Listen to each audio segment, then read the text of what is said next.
Good morning. Good morning. Yeah. Good morning. Good morning.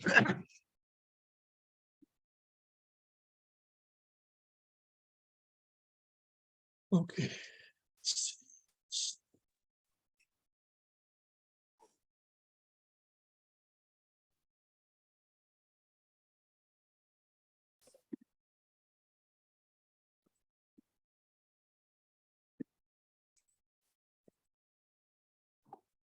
Good morning. Good morning, Shaq. Morning. Good morning, King.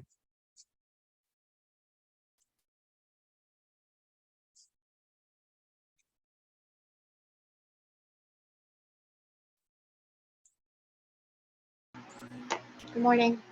Good morning.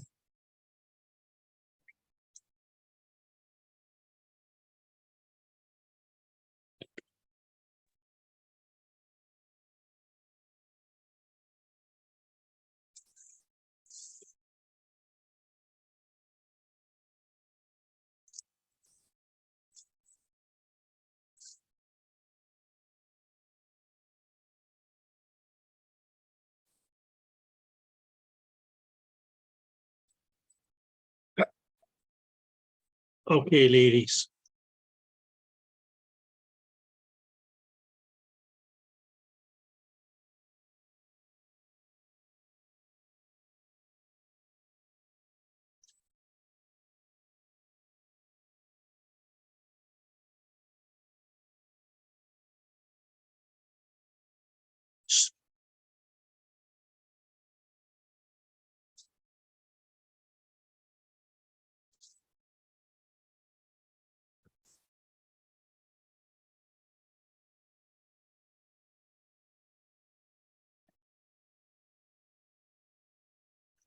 Okay. Now, before I start, does anybody have any questions from yesterday's class or anything?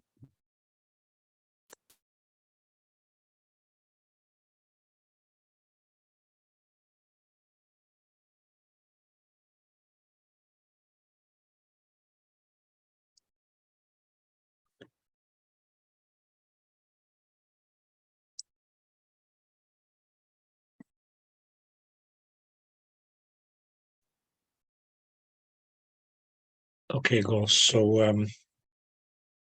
our next topic is going to be what we'll call elevational resolution. Or this may also be referred to as a slice thickness.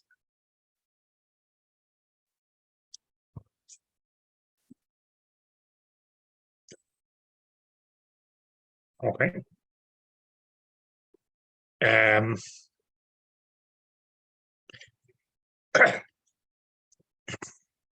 Which I mainly briefly mentioned when we were talking about other two what we call spatial resolutions, which respectively were the axial resolution and as the lateral resolution.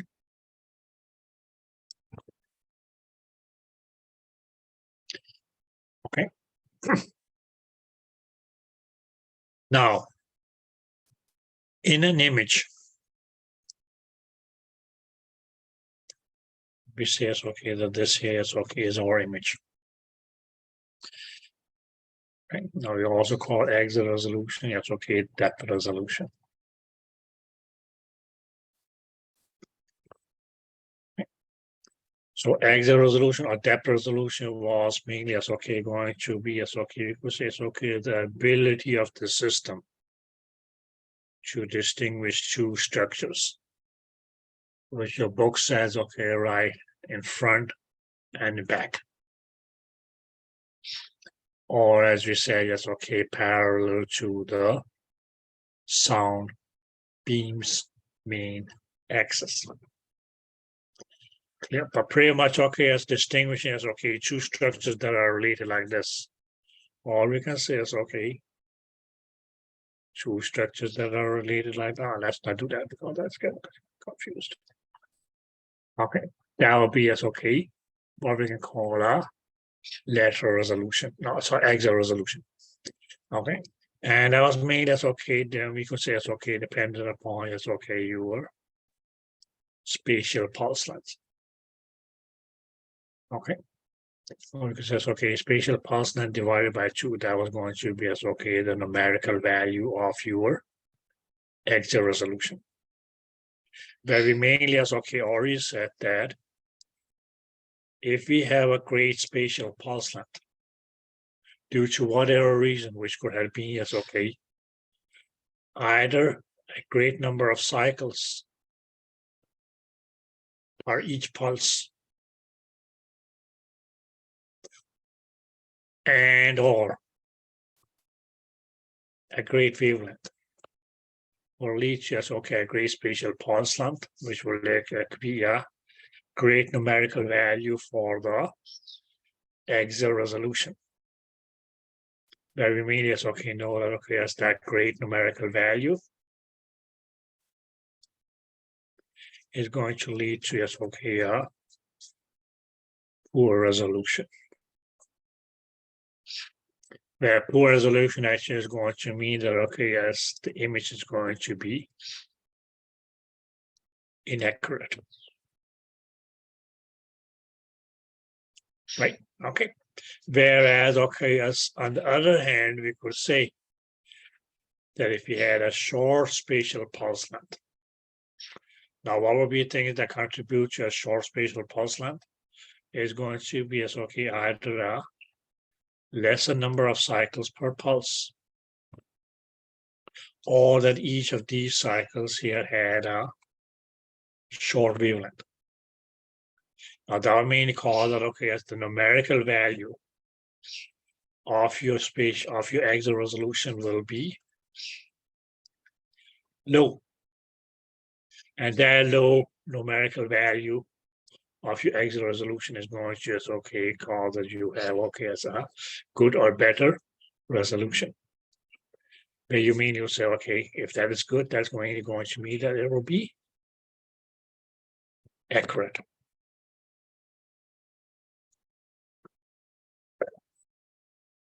Yeah. Now the lateral resolution, ladies. That was made as okay, going to yes, okay. Distinguish. We can say it's okay. Let's just take it down here. That's fine. Two structures lying side by side to the beam.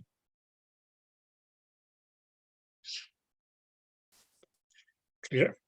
Okay, lying side by side to the beam. Now, the numerical value for your lateral resolution was, and please, we said that it was going to be as okay, the width of the beam.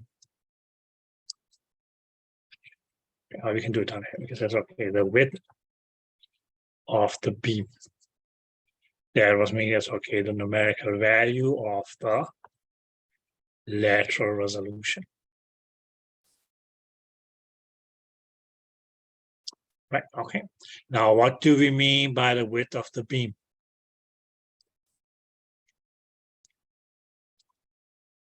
If we have a beam.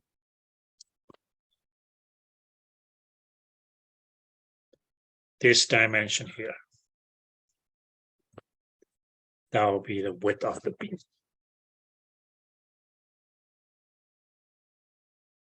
And mainly as okay, just leads to the same where we can say as okay, if we had a beam with a great width, we will have a great numerical value of the lateral resolution. Which mainly will mean true, yes, okay, that the lateral resolution will be inaccurate. Or we could say as okay, that will have a poor lateral resolution. Whereas if we had a beam with a narrower width, How many mean that, okay, as the numerical value of your lateral resolution was going to be lower.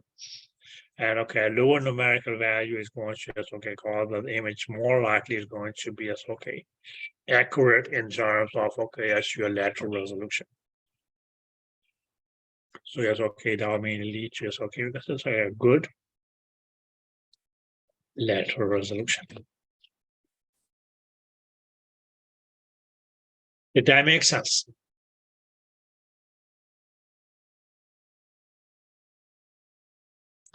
Did that make sense? Yes. Right, okay. Now comes the question. Now we may say, so the last resolution, ladies, we can say, okay, is going to be the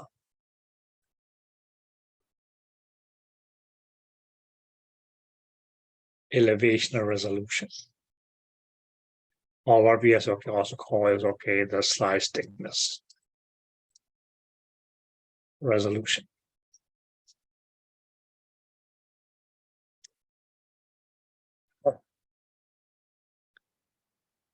Now, if you just look at the word elevational,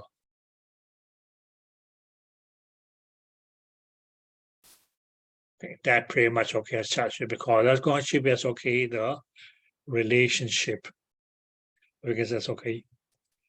Let's do it this way. That okay, yes, now let's see. Okay, good. But this is a beam. And right now, ladies, as okay, what we are doing is we are looking at the beam from the side. For your lateral resolution is okay, we made as okay, what I said, okay, as we take a similar,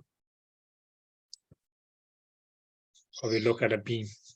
But as okay, here we look at the beam from above where we can make it says, okay, this would have been the right side, for instance, this would have been the left side. Now, okay, as for elevational resolution, it's the same beam. But okay, we can mean it says, okay, this will be, we can say, okay, above the beam. This will, as okay, be the below the beam. Did that make sense?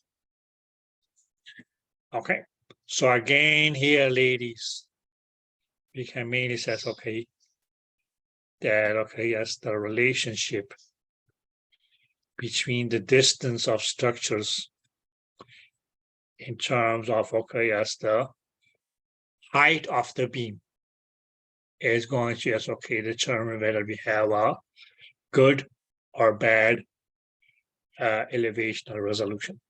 So for the elevational resolution, we can mainly, yes, okay, say that for this one here, the numerical value of your elevational resolution is going to be the height of the beam.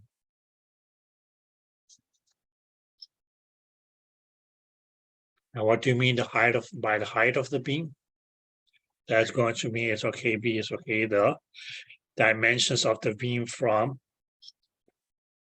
top to bottom. Here, whereas we could say it's okay, this dimension of the beam here is okay, will be as okay, the side to side, which would be the lateral resolution.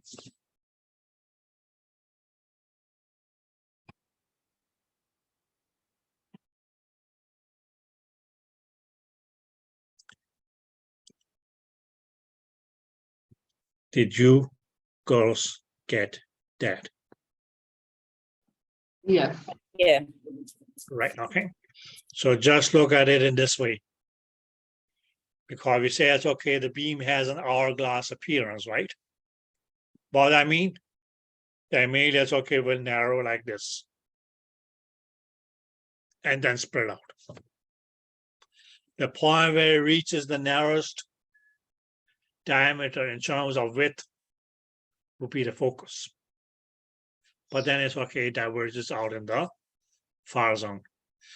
But the relation of the, yes, okay, we can say, okay, the distance between structures which lie side by side to the beam and the width of the beam will determine whether we have a good or a bad lateral resolution. Did that make sense? Clear? Now we say it's okay that the beam has an hourglass appearance. That may mean that, okay, as it may start like this to begin with, but also narrows down like that. Did that make sense? Clear? So this dimension here is okay related to the distance, which will be lying as okay above and below the beam, or like above and above and above and below. Sorry. Okay, in relation to the beam is going to just okay determine whether we have a good or a bad lateral elevational resolution. So side to side distance between two structures in relation to the width of the beam is going to determine, just give me a second.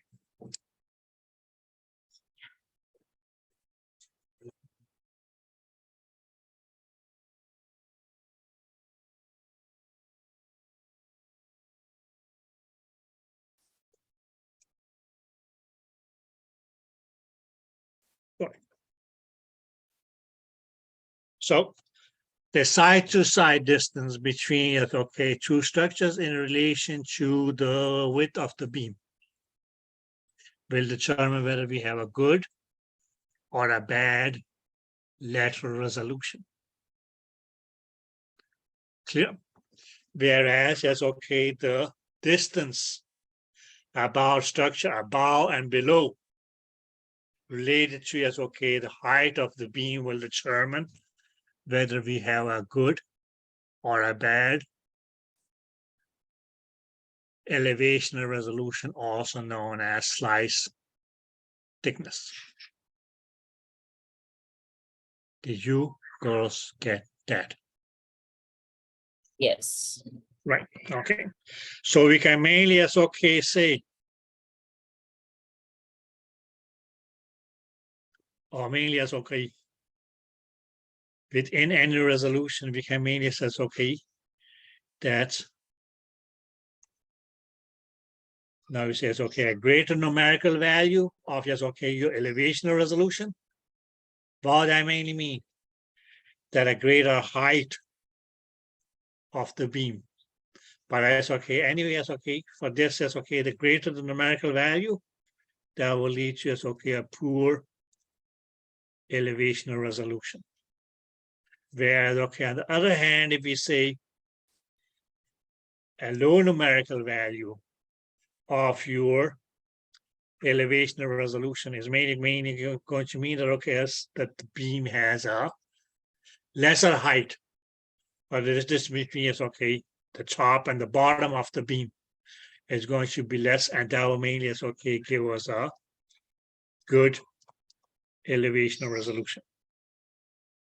So for all these three resolutions here, it's okay, whether it was axial resolution, whether it was lateral resolution, or whether it was just okay elevational resolution, you can mainly say it's okay, a low numerical value will cause or will lead to as okay to a good resolution, whereas okay, a high numerical value will lead to a poor resolution.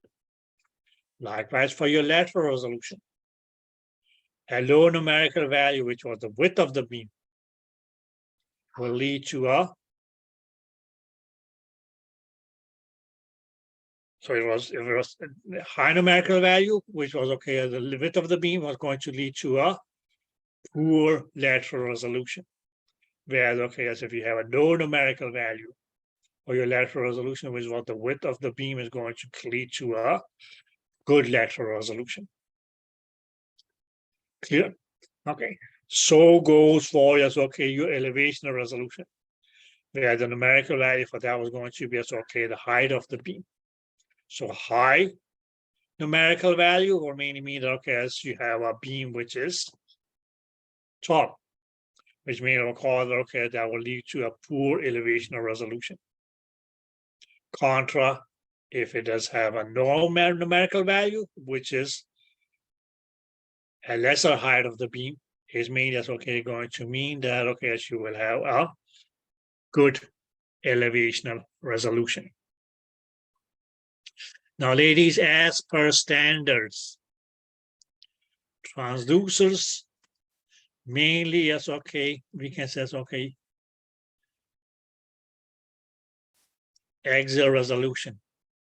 Now, mainly because, okay, not most of all of our, yes, okay, transducers mainly, yes, okay, will have, yes, okay, very short spatial pulse lengths.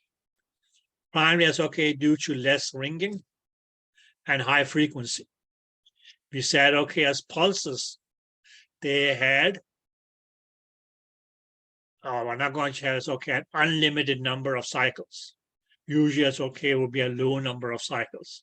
Okay, 2 to 4, some books says that's okay, 2 to 6. Some may even go, yes, okay, extreme and says, okay, 2 to 10, or 6 to 10 cycles per pulse. Okay. But then on top of that, we can say, okay, yes, okay, they were going to be high frequency transducers. Now, what that high frequency will lead to that, okay, yes, you had a short wavelength. So anyway, that's okay, spatial pulse length is always going to, yes, okay, be very, very, very, very small. And when you mean it's okay, just divide that by 2. So that becomes, yes, okay, the numerical value of your axial resolution. So out of these 3 resolutions here, yes, okay, for standard transducers, axial resolution mainly, yes, okay, is going to be the one that has the lowest numerical value of all these 3 here. And that is why, yes, okay, this is going to be, yes, okay, the resolution that is going to be best. What we then also said was lateral resolution.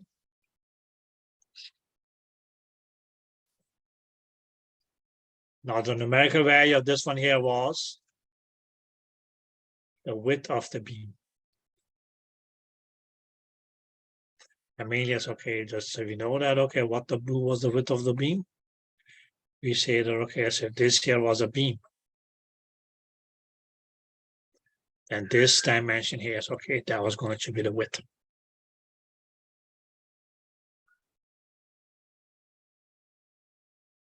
Now, except from a couple of transducers, the width of the beam is going to be, as okay, lesser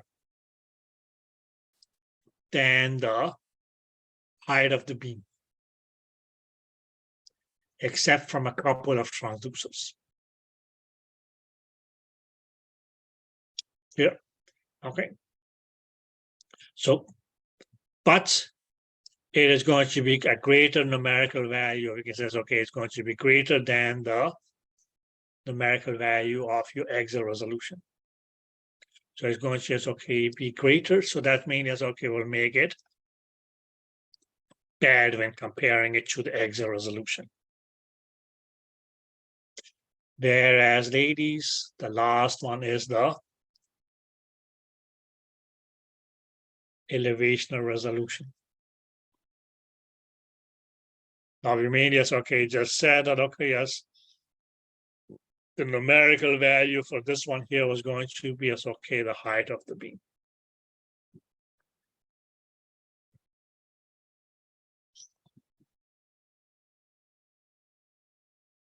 Right, okay. Where, okay, yes, if we, for instance, okay, take a beam like this, we will say, yes, okay, this will be the height. But except from a couple of transducers, the height of the beam is always going to be greater than the width of the beam. which mainly mean, okay, so it will have, okay, the higher okay, have the highest numerical value, which means, okay, just make it the worst of the 3 spatial resolutions.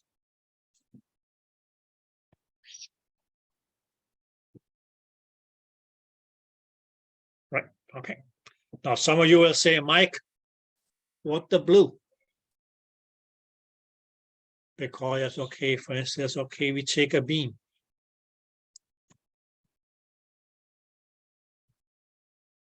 Well, okay, yes, this is the width. Which we can say is okay, let's just assume it's okay, let's say it's okay. Although not actual, but okay, as would have been 2 millimeters.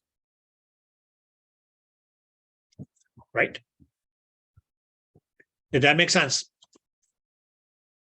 And when you look at it, you will say, well, okay, Mike, this is the height.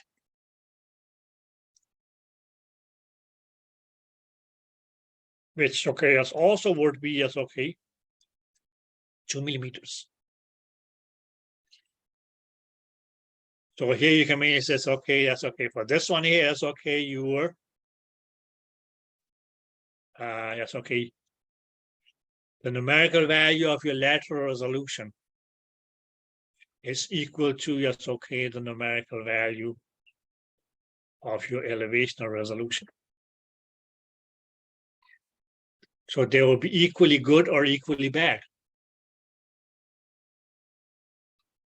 But this is only going to be as okay if you, for instance, as okay, had a transducer in which, yes, okay, the PCT or crystal was round or circular. That your beam will be shaped like this. Or where we can say as okay, that okay, yes, at any depth, the width of the beam is going to be equal to the height of the beam. Which means we'll call it the lateral resolution has an equal numerical value as the elevational resolution. But this only applies to just okay transducers where you had okay as PCTs, active elements or crystals which were round or circular. And which transducers are those?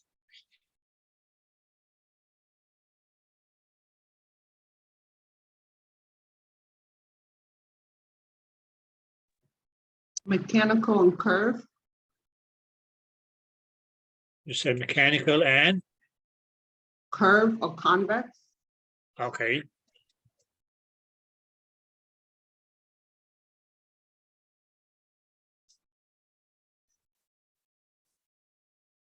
Annular. I believe it's annular array, phase array. An annular phase array, okay.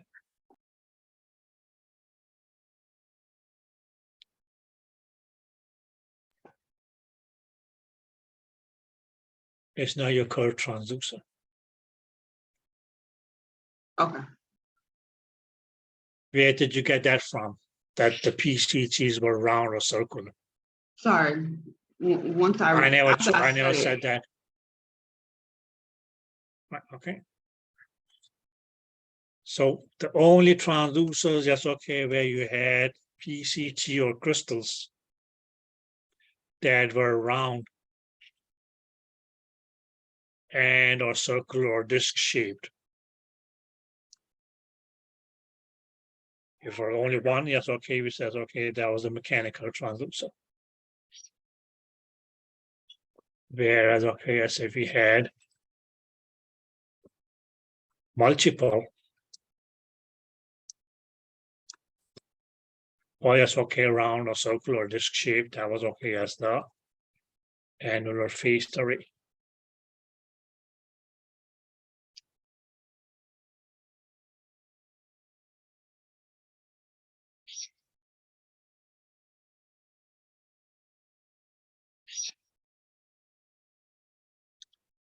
Did that make sense?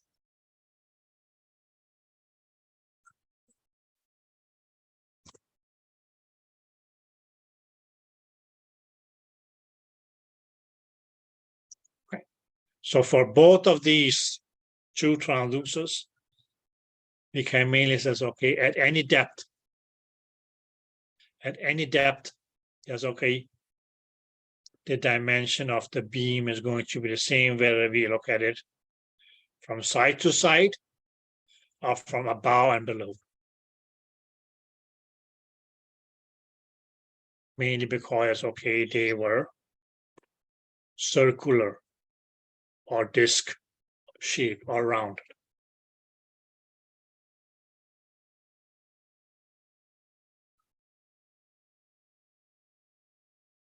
Did that make sense? So yes, okay, mainly for these two transducers here, the mechanical and your annular phase array, we can mainly say that, okay, yes, the lateral resolution was going to be equal to the elevational resolution.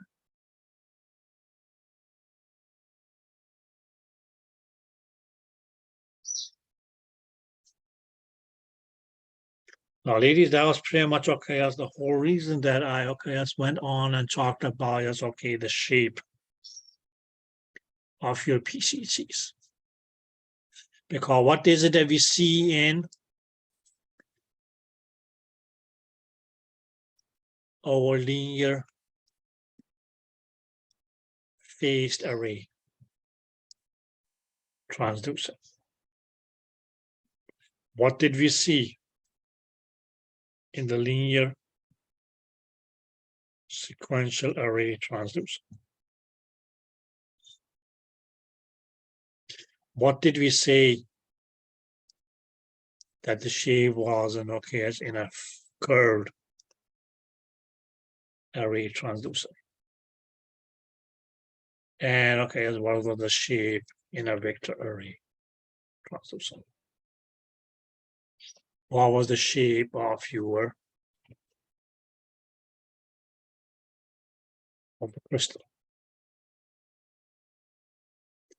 And all these, they were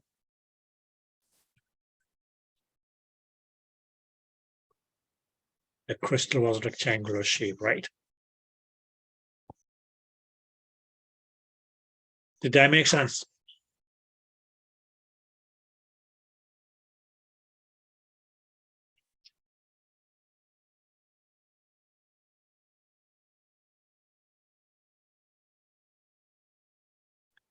Did that make sense? Yes. And what does it mean to be rectangular? Well, we say that, this was the shape. We mean do it like this because, we say, well, this is how, that they are going to be, arranged along the footprint. But we mean is, now this here, that was the width of the PZT or crystal, right? Whereas, as we go along this dimension here, we mean it says, that was going to be the height of the PCT.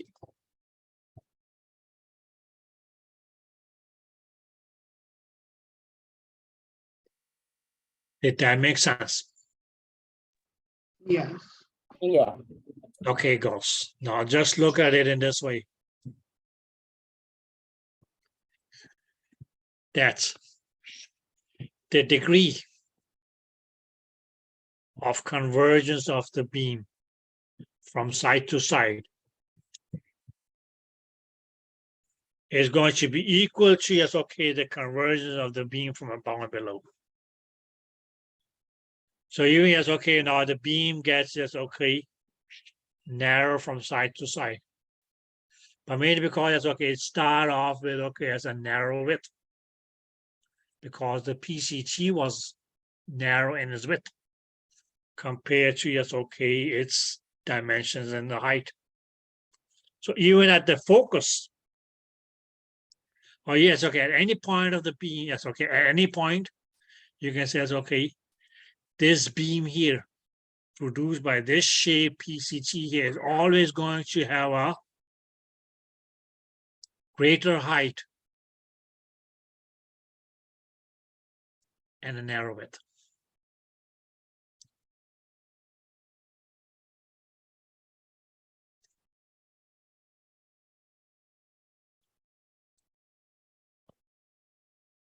Yeah, at a further depth, well, okay, we can say, okay, the height just got smaller. Okay. And okay, so did the width.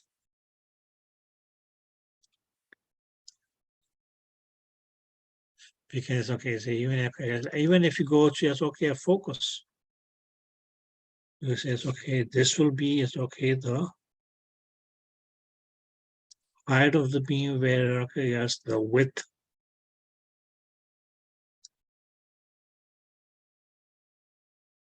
of the beam is going to just okay be narrowed down to this. So at any point, what's going to happen?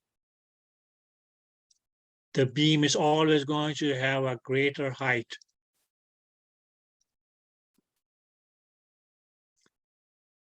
than the width.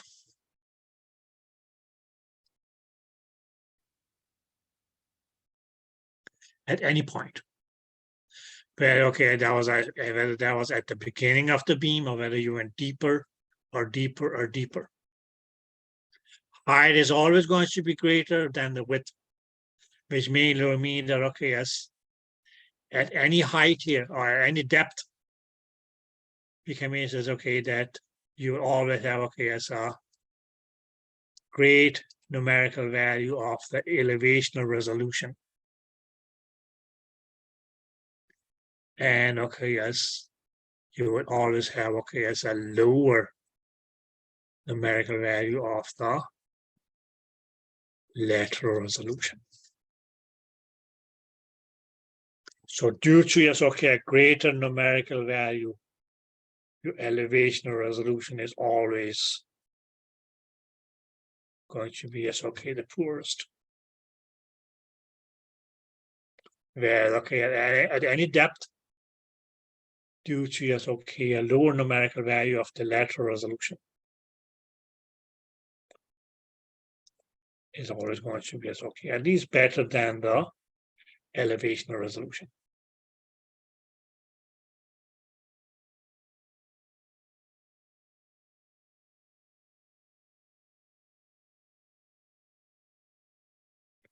Did that make sense? So for all these transducers here, that's okay. Why is it that we always have okay as a poor elevational resolution? Mainly as okay due to yes, okay, we can say it's okay the shape of the crystals. Right, okay, where they made as okay. Okay, well, rectangular, somebody could say as okay. Isn't this shape here rectangular too? Yes, it is. Okay. Okay. Where okay, yes.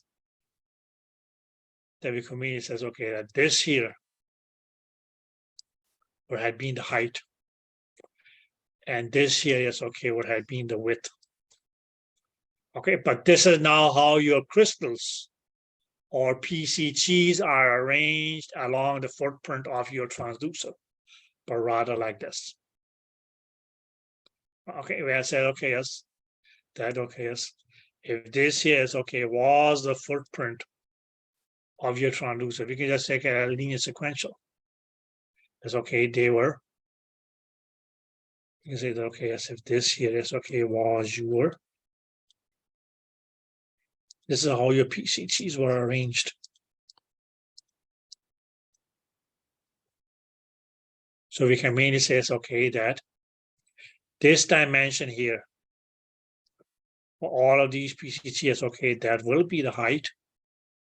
Where, okay, as for each PCT, is okay, this, or we can say, okay, this, or this dimension here.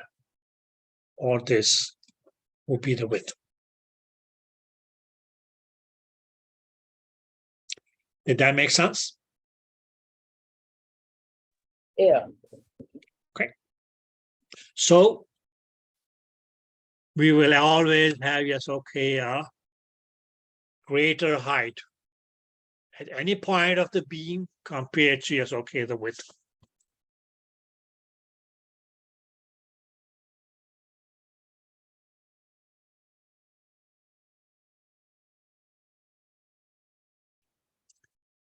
Did that make sense?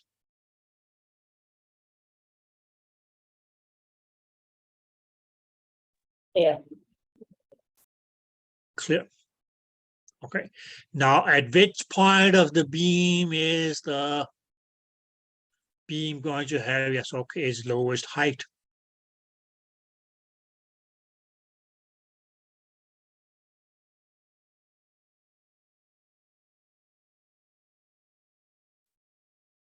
At which point of the beam will it have its lowest height? Is it the focal point? Focus, exactly.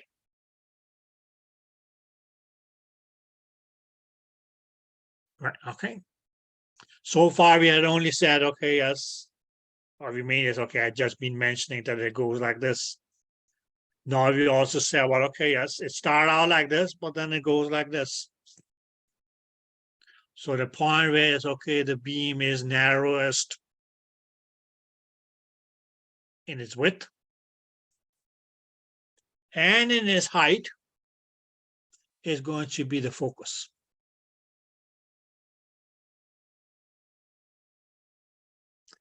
Did that make sense? Yes. Right, okay. Okay. So the beam is not only going to, yes, okay, you can say, okay, converge. Or it's okay, it gets smaller and smaller and smaller in its width from side to side, but also it's okay from bottom to, or from top to bottom.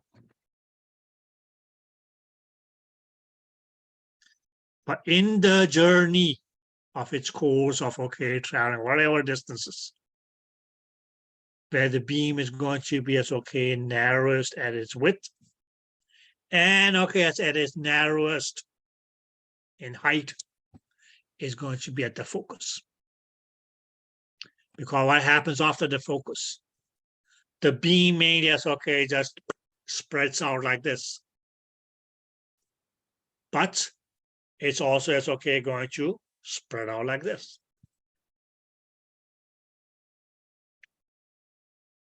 Where you can say, it's okay, the lateral, as okay, the numerical value for both of these two resolutions here will increase.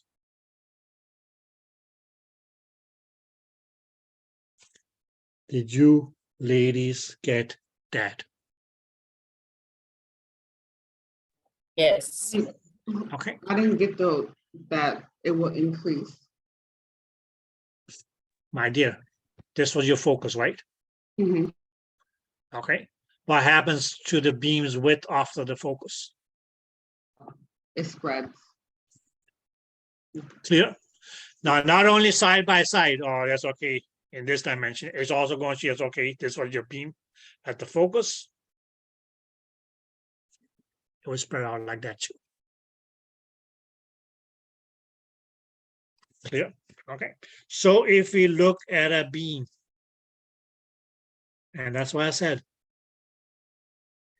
we can say, okay, you can look at a beam and say, well, okay, yes, right now we are looking at the beam from above. If you're looking at something from above, yes, okay, you can say, okay, this will be the right side or left side, then this will be the right side, right?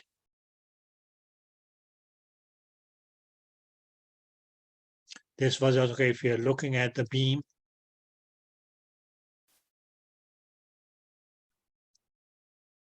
from above.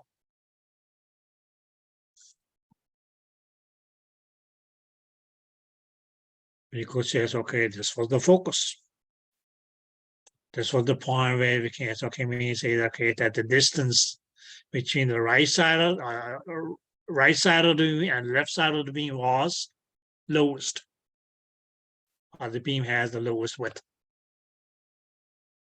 Well, okay, it will be the same beam, but right now we say it's okay, we are looking at it from the side.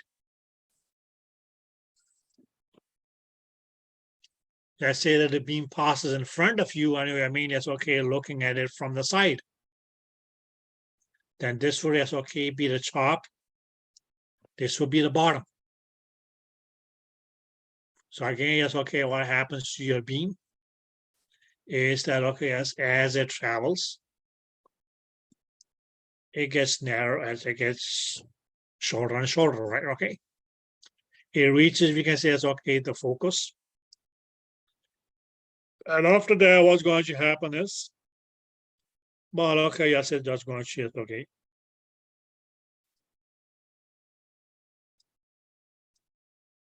Sprout out as well.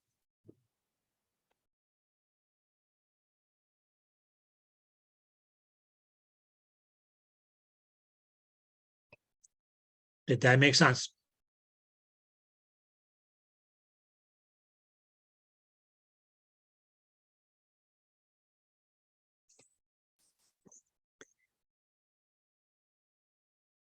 Did that make sense?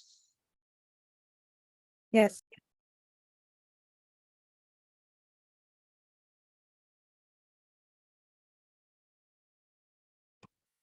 Clear? Okay. Now at any point,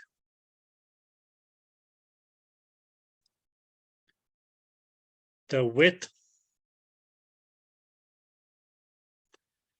and the height of the beam are only going to be equal in case of a mechanical transducer and an annular phased array, because of the shapes of your PCTs.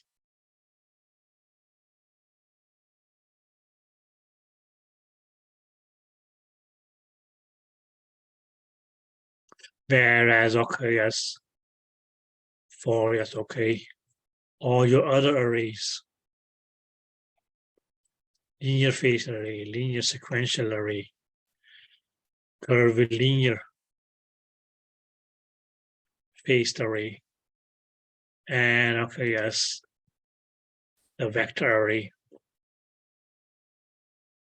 Mainly it's okay due to the shape of the PCTs. It's going to cause that lateral resolution is having a lower numerical value compared to the elevational resolution. And due to that, it's okay, due to the higher numerical value, that's okay. This would be poor. This would be good.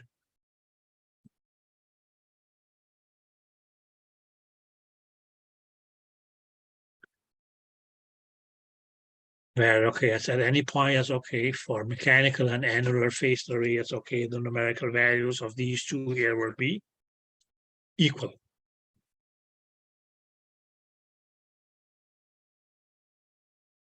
Because at any point you say is okay, the beam diameter here in height and width will be equal. Here, okay, or you say here is okay, you can say it's okay, this will be, it's okay, the width, and we can say it's okay, this will be the height. Okay, but it's okay, of the same beam. Where, okay, as for your lateral, or for it's okay, for the other transducers where we have rectangular shaped PCTs. We took the beam, we could say it's okay.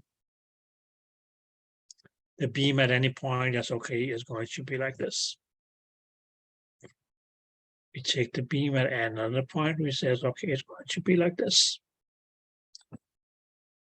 We check the beam at another point, we say it's okay, it's going to be like this. So you still see that, okay, yes, the height of the beam at any point is going to be as okay greater than the width of the beam. Even it's okay when you compare it at the focus. The width of the beam is going to be lesser than the height of the beam. When we said that the height of the beam was going to be as okay the numerical, or what determines the numerical value of your elevation or resolution.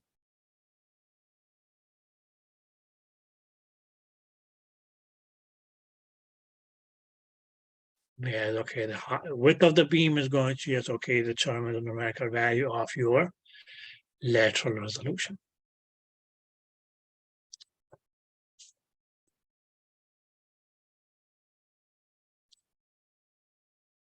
Right. So just compare that to a door. Or you can say, it's okay, the numerical values of a door. Okay.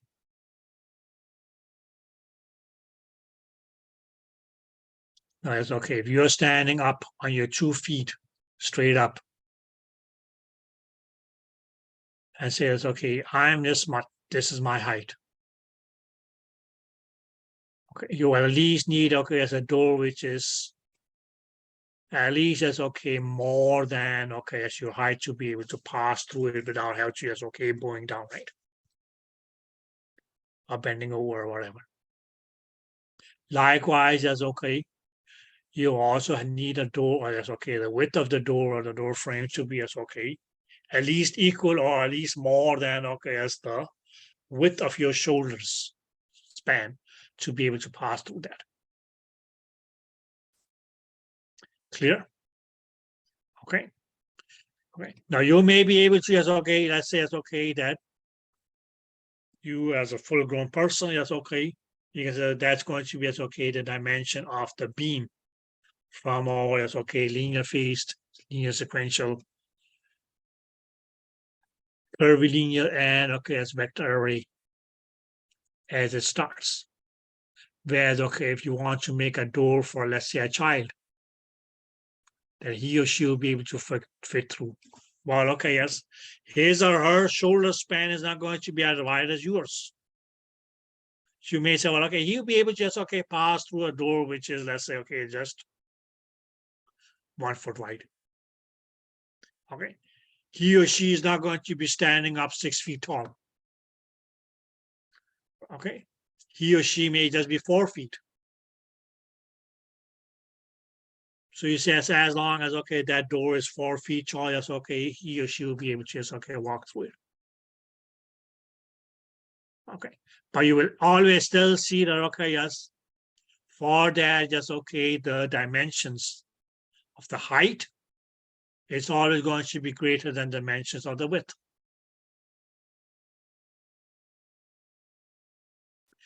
Did that make sense?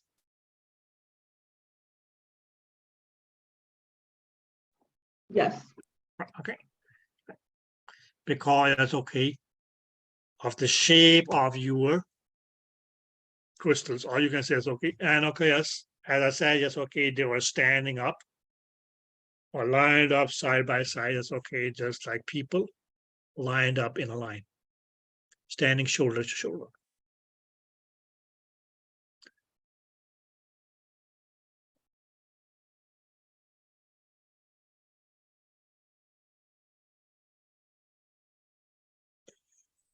Is that clear? Okay, so primarily, yes, okay, for the, yes, okay, due to, yes, okay, our standard, yes, okay, we can say it's okay, these 4 standard transducers here had a poor it's okay, sorry, elevation or resolution. Okay, what they did, and primarily, yes, okay, to, yes, okay, we can say it's okay, improve. Let's say it's okay, improve your elevation or resolution. For, yes, okay, traditional transducers. they made, okay, as what they call is, okay, 1.5D transducers. Or 1.5D array transducers.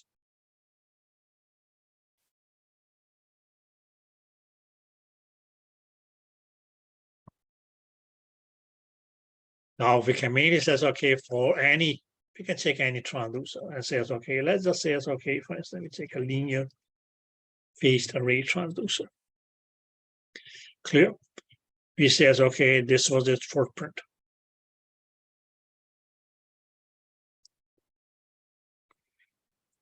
Right? Okay. And yes, okay, along this footprint, yes, okay, this was how, yes, okay, our crystals were arranged.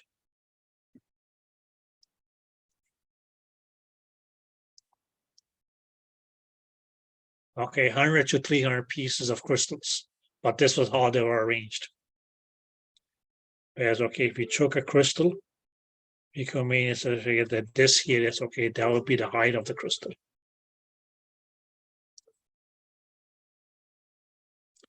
This dimension is okay, that was the height. And we say it's okay, this dimension here. As okay, we take a single crystal here, that's not going to be okay, the width.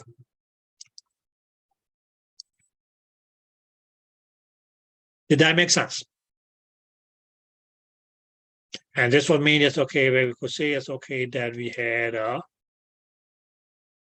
that at any point it's okay, the height of the beam was always going to be yes, okay, greater than the width of the beam.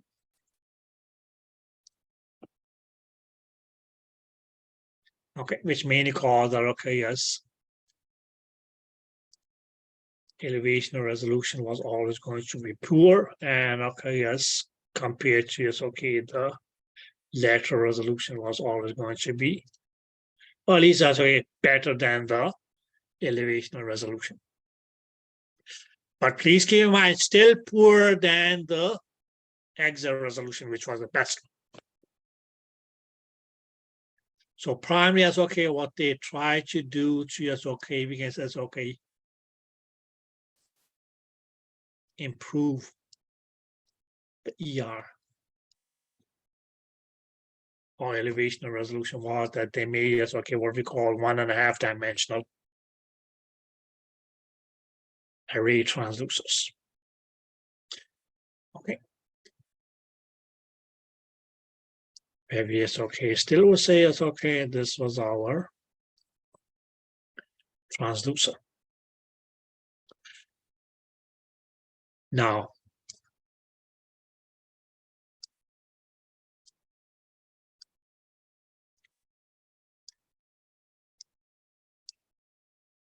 we can say it's okay.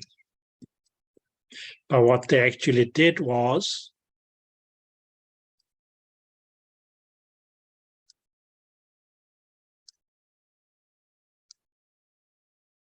slightly like this. So now yes, okay, what one crystal actually is okay will be like is that we could say it's okay. This here is okay will be the height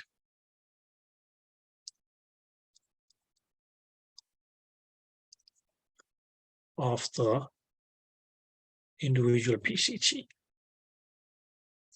Whereas we can then say it's okay that okay, yes, this dimension here will be the width.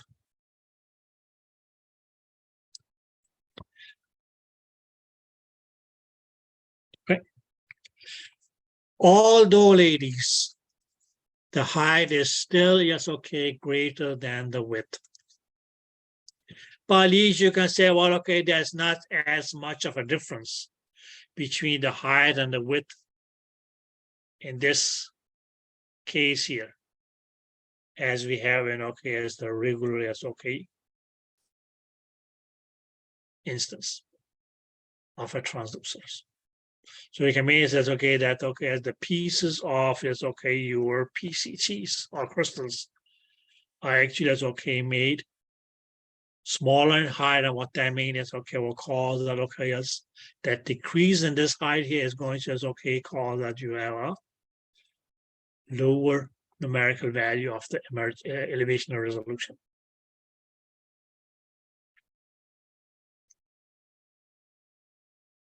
Which will at least is okay, improve the elevation resolution, but still not make it as good as that of the lateral resolution.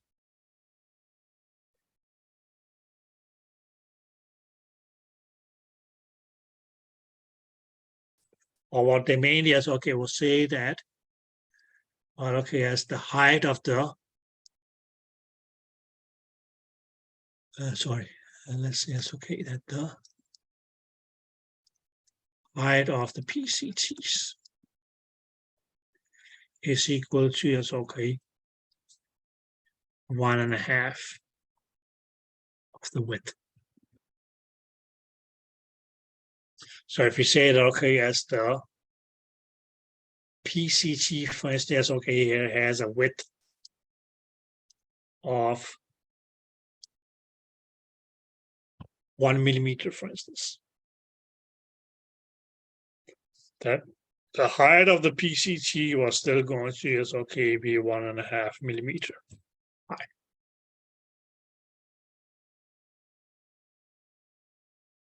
So still greater than the width,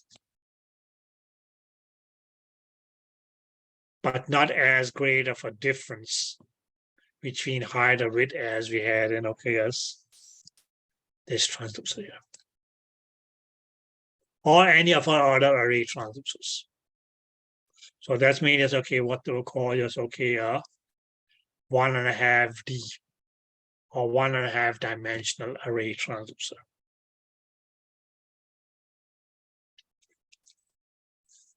Is that clear? So the whole point of yes, okay, making something like this for me, yes, okay, B2, yes, okay, we can say, yes, okay, improve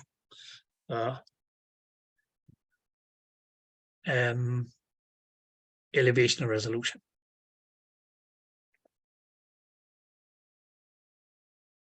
How mainly, yes, okay, by reducing, yes, okay, the height of the beam. Okay, yes, at any point. But it is still going to be as okay, greater than that of your elevation resolution.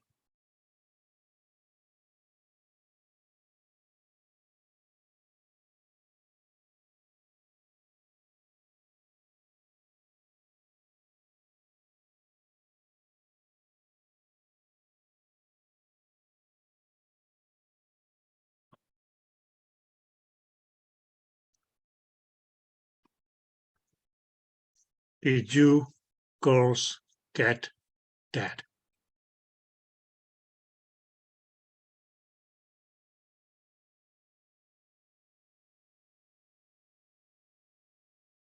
Okay.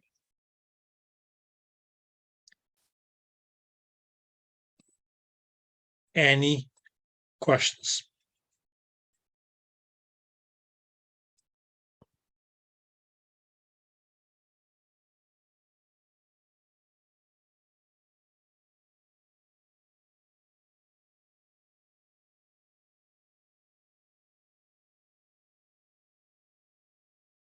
No, Okay, you good, Jennifer? I feel good. Yeah. You feel good? Okay. No, you say I feel good. That can mean a lot of things. Good in what sense?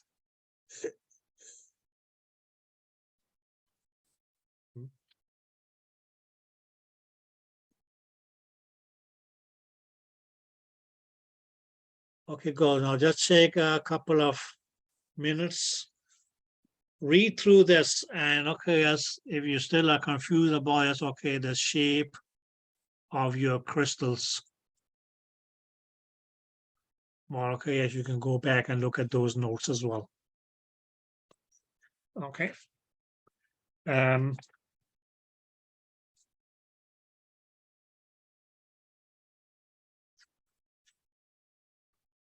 And so take a short break and I see you ladies back at 10:30-ish. Okay.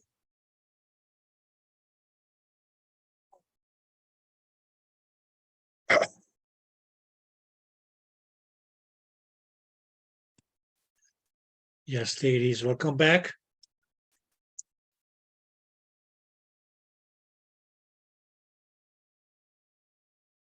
Now,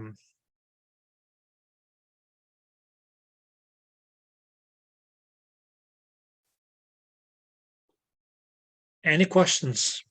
Yes. Yes, dear. So when I'm reading over it, the 1.5 D array transducer. So basically, it improves the elevational resolution because it's smaller, Height, the smaller height. exactly. Okay. Did that make sense? Yeah. So like because it's multiple smaller heights, it improves it. Exactly. Right, okay.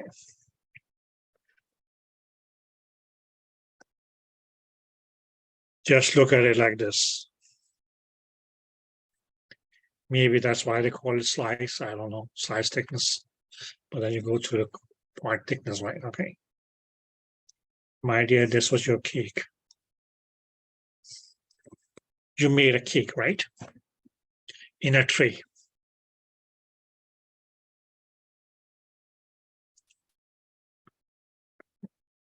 Now you made this, okay. Slice it like this. And say, well, okay, these are my slices.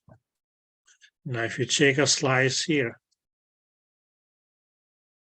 you will say, it's okay, well, okay, to talk about the dimensions, we can say, it's okay. This here is okay, that will going to be as okay, the width of the slice.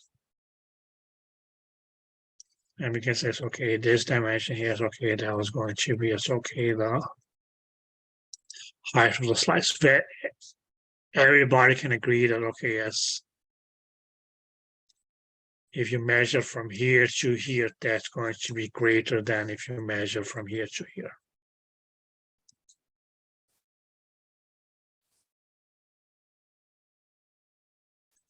Did that make sense?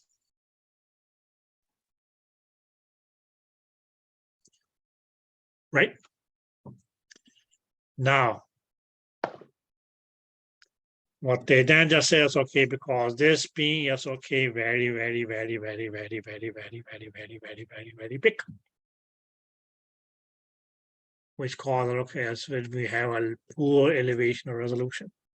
That's what they say, okay, is there a way then we can make this height of the PCT smaller? And that's why it's okay, they develop just okay, what we call a 1.5 D. You can still say, okay, we still sliced or cake which has the same size into the same number of long slices. But then we did this. I may be a little bit off now. But maybe that's okay. Now this is going to, yes, okay, we can say it's okay, the size. Sorry. Actually, it will be something like this, but anyways. Says okay, this will be as okay, the size of each PCT or crystal. Where we then now say as okay, that this is okay as the new height. And this is okay as the same width as we had before. So when we compare this height here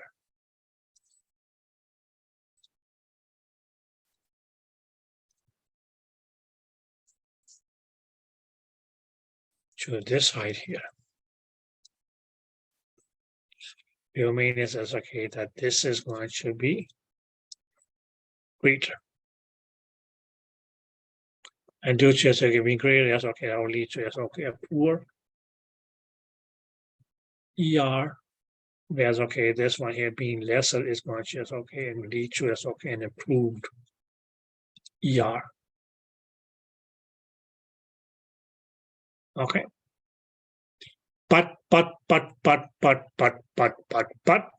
please remember that even yes, okay, here the height of the PCT is reduced.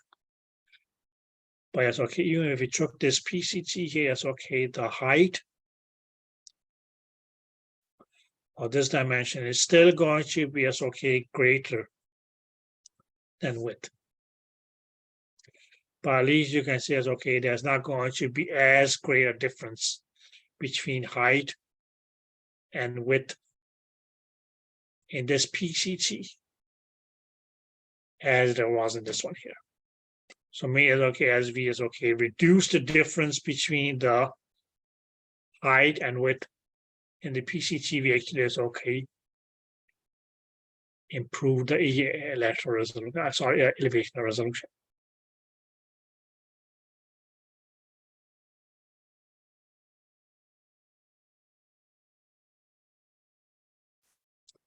Okay. Or as they may say as okay, that okay, yes, the crystals are actually as okay, arranged like okay, yes, pieces on the checkerboard.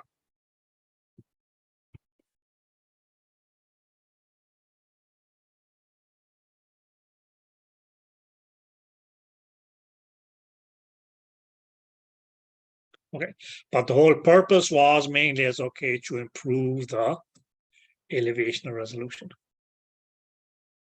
How did we do that? We reduced the height of the PCT. Did that make sense? Yes. Okay, but you can even say yes, okay, even in okay, yes, yes, okay, we had two yes, okay, round PCTs or circular PCTs. You can say, okay, this was one PCT. Where we could say, okay, this would be its height. Let's just assume that, okay, yes, it was 2 millimeters. Now you may have, okay, as a bigger PCT.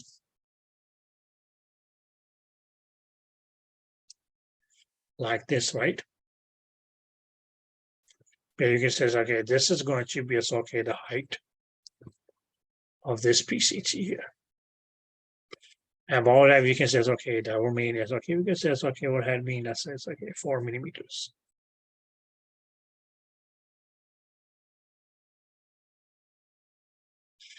Did that make sense? Yes. Okay. Now your main says okay, what is going to be is okay, the height of the beam of this PCT here is okay at the focus. It will be 1 millimeter. All is going to be is okay, the height of the beam of this PCT is okay at the focus. That will be 2 millimeters. Here, we can say it's okay, if this was our crystal here, this was its height. Because it's okay, this height here, what we say is okay, what had mean, let's say, okay, let's say. Oh, let's say, okay, yes. 6 millimeters. Which mainly means as okay, what is going to be as okay, the height of the beam.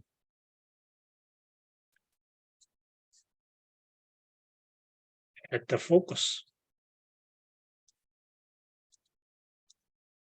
It would have been, for instance, okay, 3 millimeters. Whereas if we say as okay, well, this PCT here is okay, what's going to be its height? Because that's okay. For instance, okay, 2 millimeters. So what's going to be the height of the beam at the focus? Sorry. At the focus, that's okay, the height of this beam here is okay, would be 1 millimeter.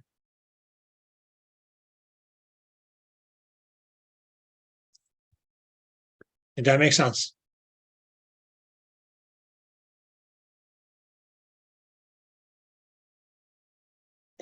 So it's the same concept, but it's okay here. We may it's okay. That's also say it's okay that height of width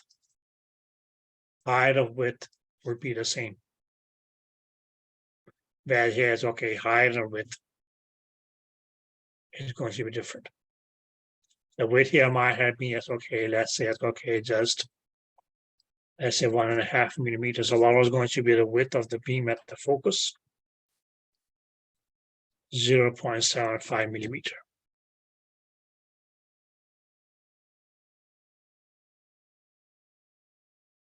Yes, okay, the width was the same, 1.5 millimeter. But what was going to be is okay, the width at the focus. Sorry. 0.75 millimeter. So 3/4 of a millimeter versus 1 millimeter.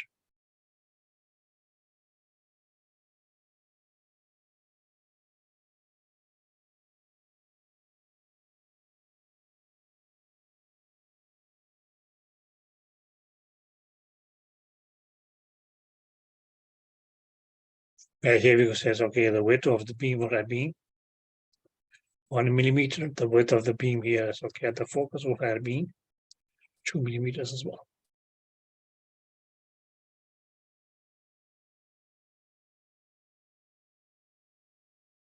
So it's okay, this 1.5D dimension, oh, that's okay, 1.5D array transducers. It's okay, you will still have a greater height than the width, but there's not going to be as okay as great as a difference as we had in okay as the traditional linear transducers.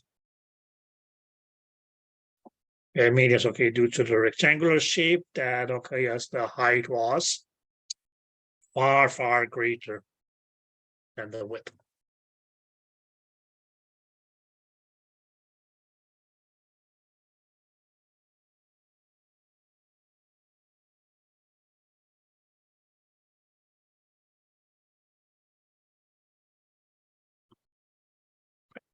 So the whole purpose of SOK, these 1.5D transducers was mainly SOK to improve the images in elevation and resolution. Sorry.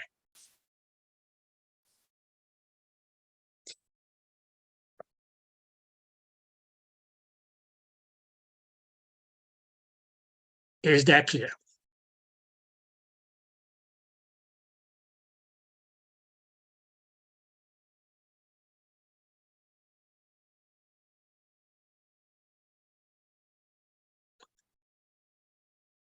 Anybody else?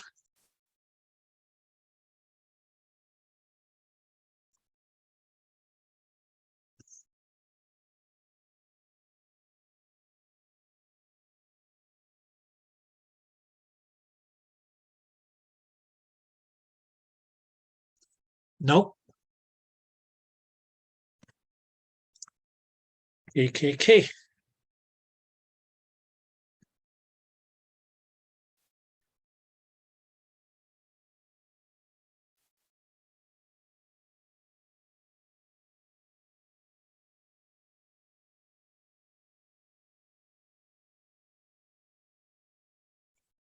Okay, ladies. 3D imaging.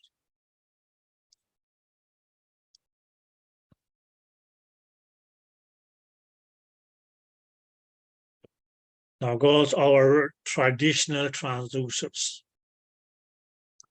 Our traditional transducers, which we have been talking about so far, are all going to be as okay, mainly give us okay as 2D images.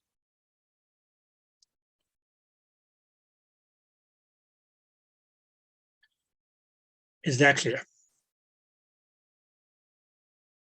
The word D here is okay, mainly mean dimension.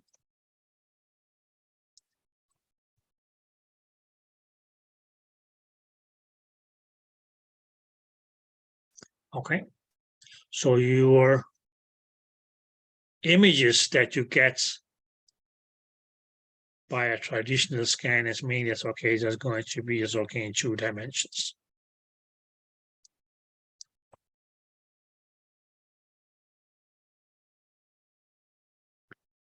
Did that make sense?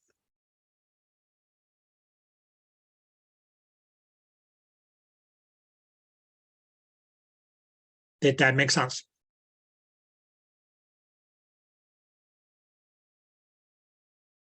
Yes. Okay, now what do you mean by 2D images? Mainly it's okay because it only has us okay 2 dimensions. Or we can say it's okay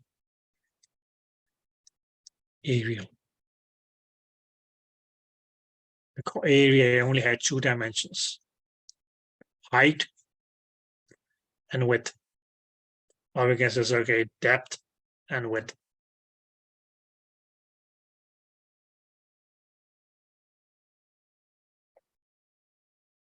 So what is the 3rd dimension? Now, girls, does it mean yes, okay, something that you may hear, yes, okay, for instance, yes, probably not correctly. Have any of you watched the original Snow White cartoon?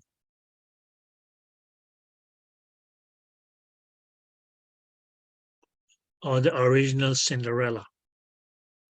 Yeah. Okay. What did they look like? Pretty flat. Yeah. Clear?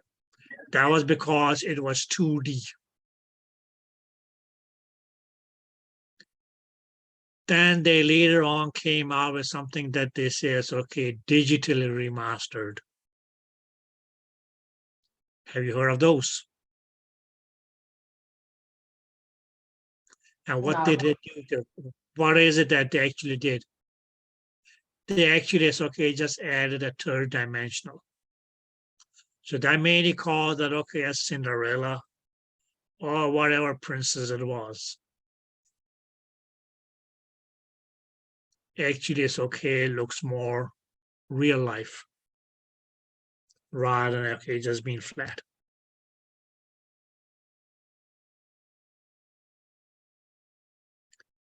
Did that make sense?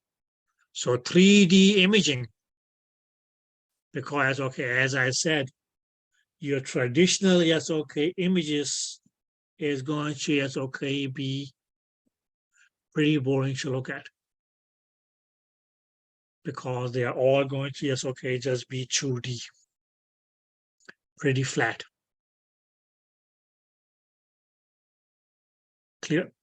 But then you may yes, okay, say, well, okay, somebody yes, okay, got a scanning of the baby. They may yes, okay, just see something that okay, yes, traditionally, when they get the scan, yes, okay, it may yes, okay, you can say, okay, this is the womb or so, and okay, yes, in that womb, yes, okay.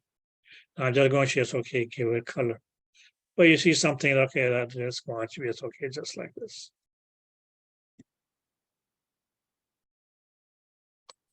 That's what you got. Okay, that's a 2D image.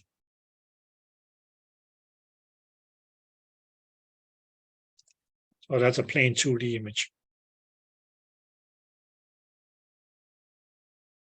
Now they may add, let's say, it's okay, a 3rd dimension. And then all of a sudden, yes, okay, you may see as okay, things which are okay as more of okay as in depth.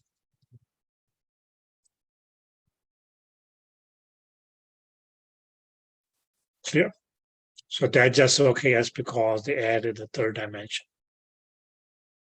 Now, ladies, for the 3rd dimension to be added, what the system actually does is it actually is okay, take a 2-dimensional image like this, and we may as okay say it's okay a 2-dimensional image from, let's say, it's okay. That you had scanned the baby like this. And you say, okay, this would have, let's say, it's okay, be it's okay, or become the future years. It says, okay, the eyes and something like that. And actually, it's okay, are going to be added together in the system. So maybe it's okay, these two here is okay, being added actually is okay, becomes a three-dimensional image. Where you actually will then be able to say, well, okay, we can actually, it's okay, see the baby and actually, it's okay, now recognize, okay, it looks more as okay, realistic. That actually maybe say, okay, this is what his face may be looking like. Okay, it's not only, for instance, okay, which let's say it's okay, see, because okay, this would just have been okay, as you can say, it's okay, his or her. Let's say it's okay. And for instance, okay, but now you actually, it's okay, are you actually going to be able to see the contour of, let's say it's okay, his or her knuckles, or it's okay, the contour of the fingers. Did that make sense? So it's okay, maybe because you get that contour of okay, different structures, or it looks more real. That's because that's okay, you have a 3D image. Where you not only see as okay, front to back, or right to left, and okay, or 2-dimension, but you actually is okay, get the 3rd dimension as well.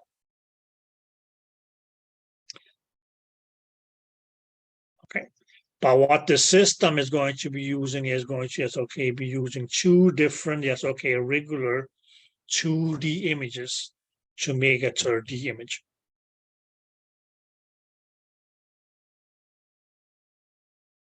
Okay. Now the process by which 2D images are converted into 3D images, that process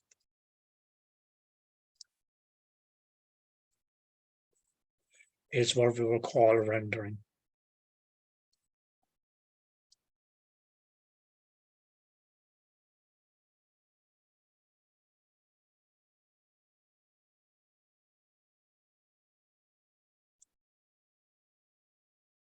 Is that clear?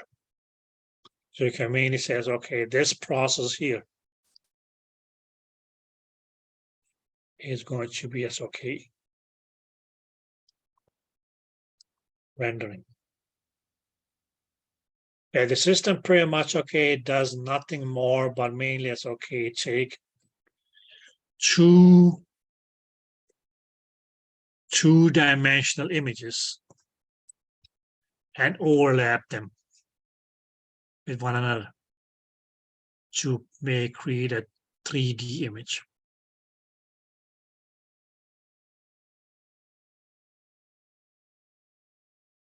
Have any of you ever seen those Pixar cartoons? I think Toy Story was one of the first ones. You can say it's okay, those were okay, some of the first 3D cartoons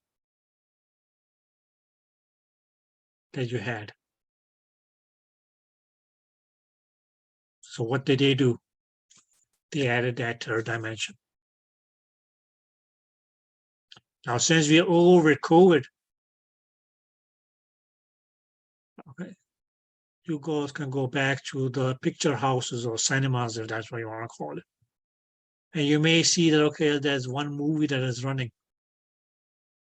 Whereas, okay, one is mainly as okay, just regular, and then the other one is going to be as okay, 3D, and they give you those they give you those glasses, right? Where one side, one glass is blue and one is red.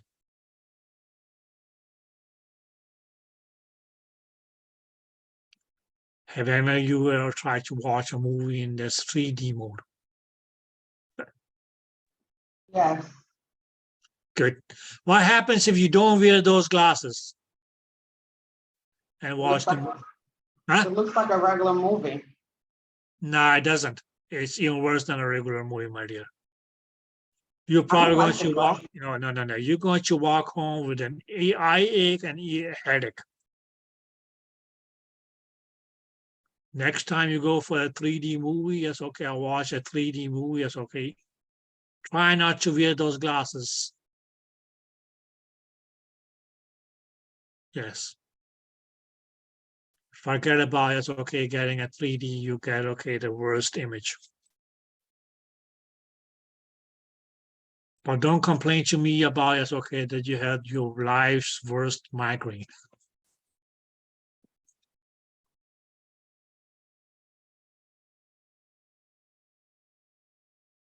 Okay. Well, what did that 3D is okay? It made is okay, just make it look more realistic. Okay. Is that clear? So for now, ladies, just remember the process by which 3D images are produced. That process is known as rendering. Clear? What do we need for 3D images to be created? We mainly is okay, just need two-dimensional images. Is that clear? And what the book also says that yes, rendering is an example of post-processing. Now, girls, I'm not going to go into the details of what post-processing is right now. We will talk about post-processing in details in chapter 15. Is that clear? But for now, we can make it okay, just say it's okay as far as images is concerned. It's okay, post-processing maybe it's okay, what you can call it's okay, photo editing.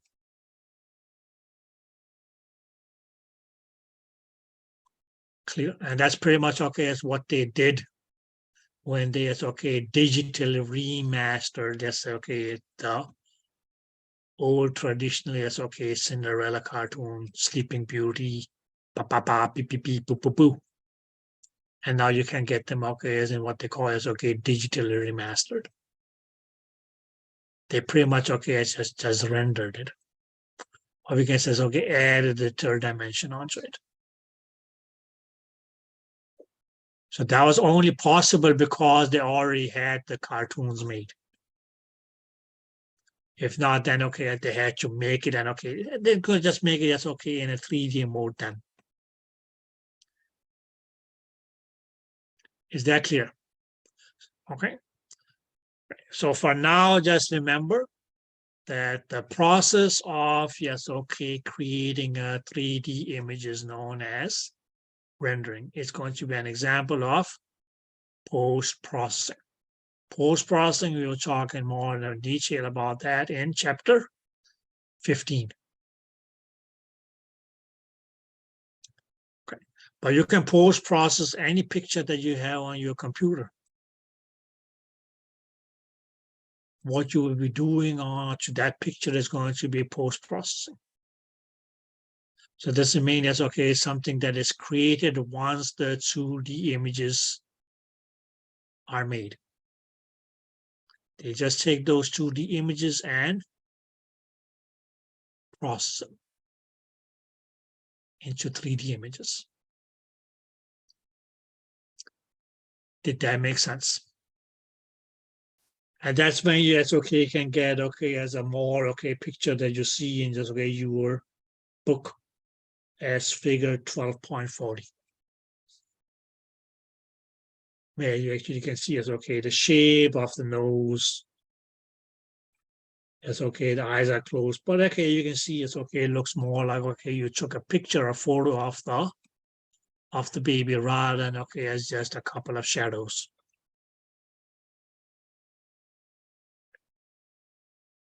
Is that clear?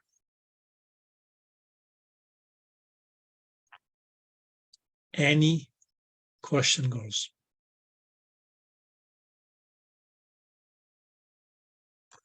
Now you may also see, yes, okay, 4D. Now what the blue is 4D. Now ladies, please keep in mind, yes, okay, 3D. Here is okay as a realistic picture of a single frame. Or we can say, okay, a 3D image is just okay as a realistic or real life looking picture in 3 dimensions. 4D, and some of you are going to say, what is going to be as okay, the 4th dimension? Well, okay, there is no 4th dimension. Okay, there is no 4th dimension as such. What the 4th dimension means is okay, just means because of the 4th dimension, because we had okay as the 3 dimensions, which were means okay, just going to is okay, all the 3D, which means okay, will be as okay, a real, or I guess it's a realistic frame or image. Whereas the 4th dimension is mainly as okay, just going to be as okay, the motion.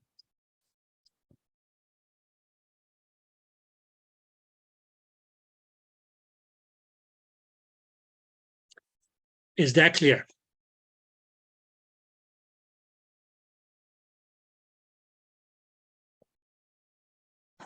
It's the motion of the 3D? Becomes 4D.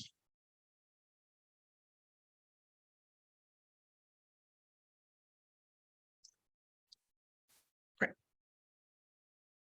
Whereas okay, we said now the 2D was going to be as okay, you can say it's okay, either height and width, or a 2D could be as okay, we can say width and depth, or another 2D could have been okay as height and depth, whichever way is okay. This could join this,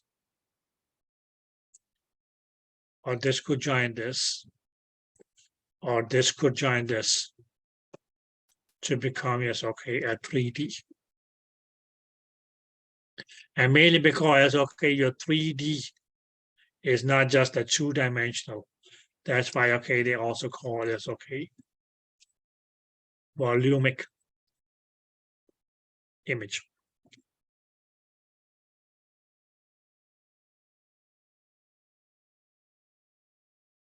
Because what is that your volume is going to be?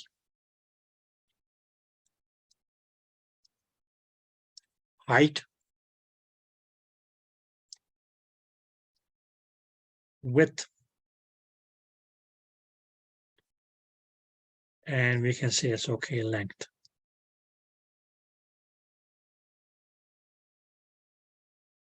Or in this case, yes, okay, depth. But mainly it's okay, measurements along 3 dimensions or along 3 planes becomes a volume. That's why it's okay when we took yes, okay, and say, okay, what is the length, what is the width, what is the height? These distances here is okay, cubed was what you call volume, right? Where we could say it's okay, any distance, centimeter cubed was volume.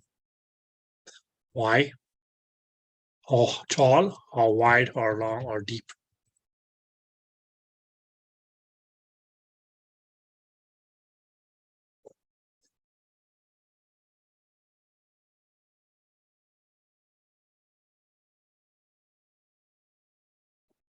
Did that make sense? Or nowadays, it's okay, you may order a package on Amazon or whatever. And they will say, it's okay, the size of the package is this much. Or let's say it's okay, you order a piece of furniture. Now the measurements that they give you of that piece of furniture, let's say it's okay, a new table or desk. They will say, okay, this table is this many inches, feet, or whatsoever tall. It's going to be this many inches wide, and it's going to be this many inches or feet long. So what did they give you? A volumic measurement. Why? Because they give you the measurement in 3 dimensions. Whereas if they say, well, okay, this table is going to be this wide and this long. You may just say, well, okay, as what it's going to be is okay, the size of, let's say, it's okay, the top of the desk. You may not be able to, it's okay, mainly because it's okay, they didn't tell you, it's okay, how tall it's going to be. So the legs may be, it's okay, just 3 centimeters tall, or they may be 3 meters tall. You won't know because they didn't give you, it's okay, the 3rd dimension. Did that make sense? So mainly because, okay, 3 images is mainly as okay, images in 3 dimensions, height, width, and length or depth or something like that. That's why it's okay, it's also going to be referred to as a volumic. Whereas regular 2D was going to be aerial, just height and width and depth or length, or height and width, depth or length, something like that.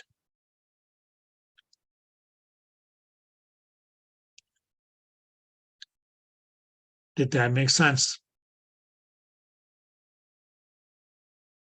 Or when you say, okay, this is the height, this is the length, and this is the width that you get from this, okay, two-dimensional measurements. You can say, okay, this is going to be, okay, the size of my table. Is it tall enough for me? And is it big or small enough to fit in the spot that I want it to fit into? Did that make sense?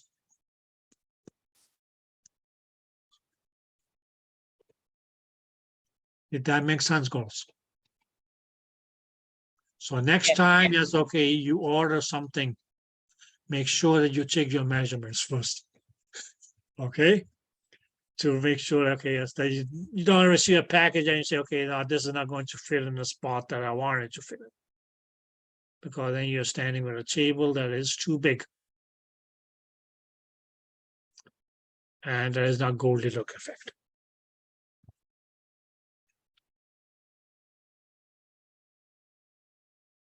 Okay, girls. So what I may recommend is go and look at, okay, those older versions of Snow White, Cinderella, Sleeping Beauty. Exactly. Those were pretty plain to look at. Versus Pixar now, that's okay. They're actually able to, yes, okay, make something that looks realistic. On the break, yes, okay, I just saw. And I think this AI, do you guys know what AI is? Yeah, Yes. Do you mind tell the rest of the girls? artificial intelligence. Artificial intelligence. It's really, yes, okay, going to up with our brains.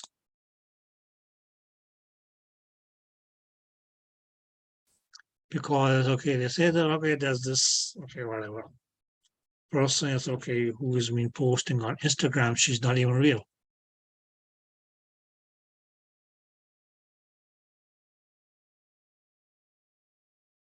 So it's okay, she is artificially, is okay, just photoshopped or made.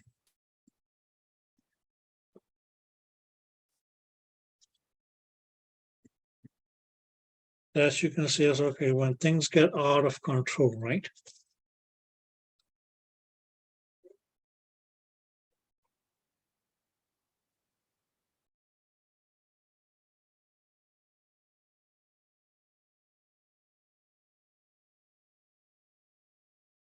Good ladies. Okay, girls, let's see. So are you guys up for some special topics? What kind of special topic? Huh? What kind of special topic? Well, if you look in your book, it's going to be written there.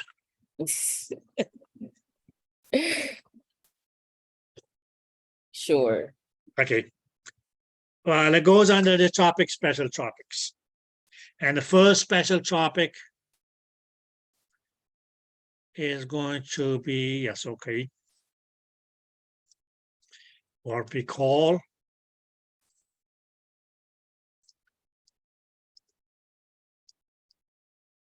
lobes.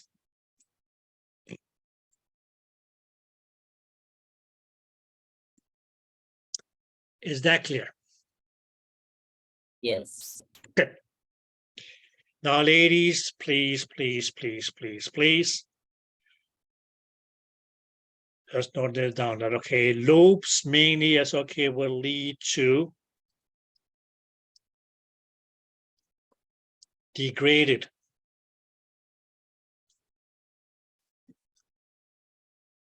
lateral resolution.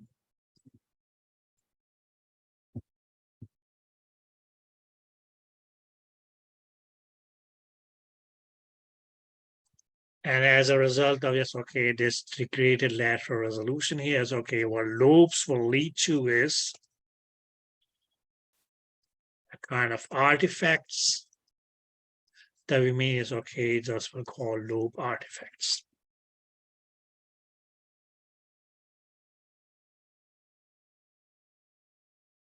Is that clear? Not just for your lateral resolution, yes, okay.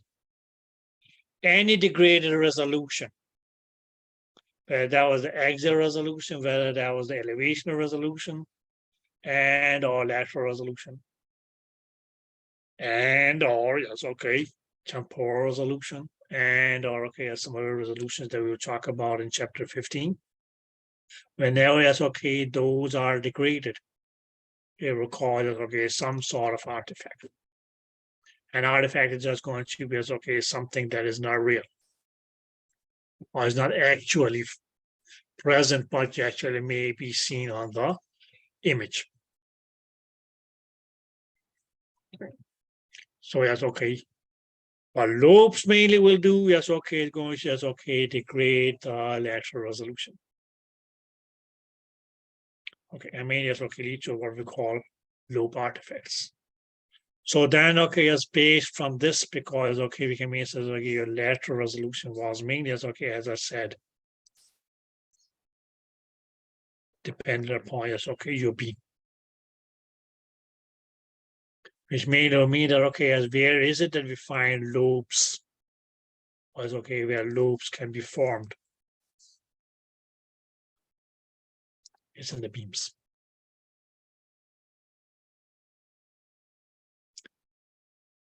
Is that clear?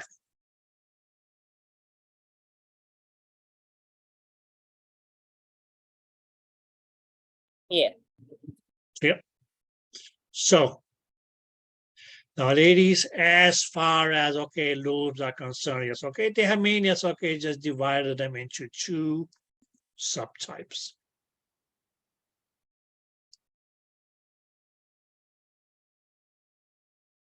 Okay.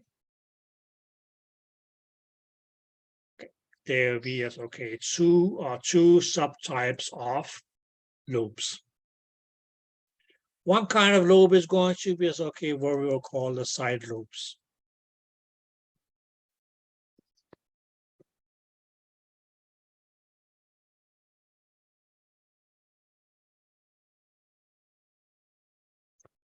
The other kind of lobes is going to be, yes, okay, what we will be calling the grating lobes.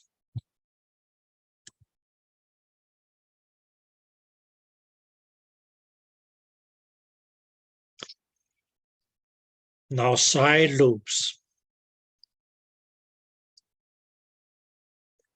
These are mainly as okay, because as okay, produced in beams from a transducer, which only has a single PCT.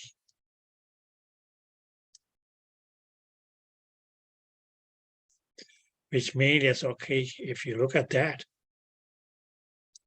what would that tell you? A transducer that only has one single PCT. What kind of transducer would that be?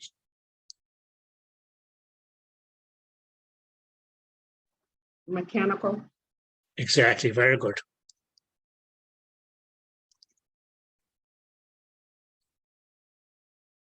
So what would be the kind of lobes that is produced in the beam of a mechanical transducer would be side lobes.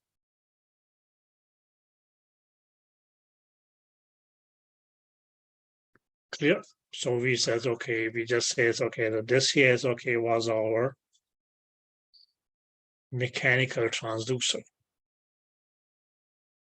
And okay, yes, it only has one single PCT.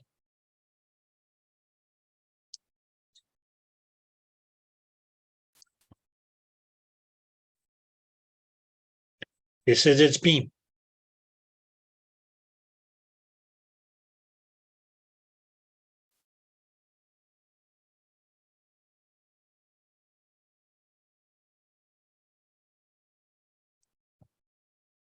Yeah.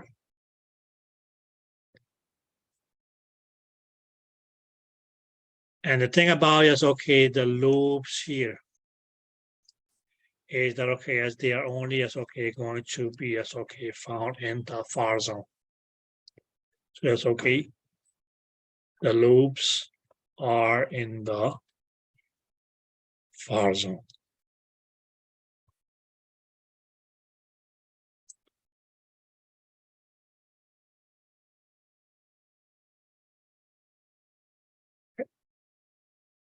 Now, we'll come back to this slide here again because, okay, let's just talk a bit about, okay, what the is it that lobe was. Now we had a transducer with a PCT. We had a beam.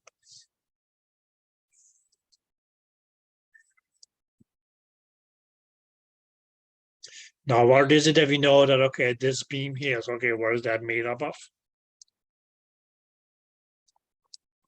Energy, right? Right, okay, to be more correct here, so okay, we said, okay, for our instance, okay, that's going to be as, okay, sound energy.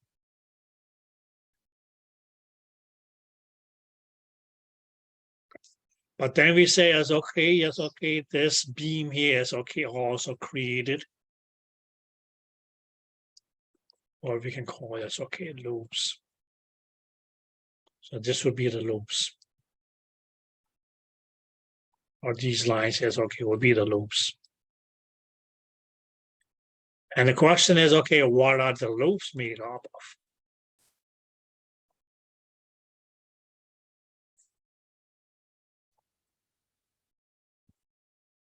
Our goals is going to be sound energy as well.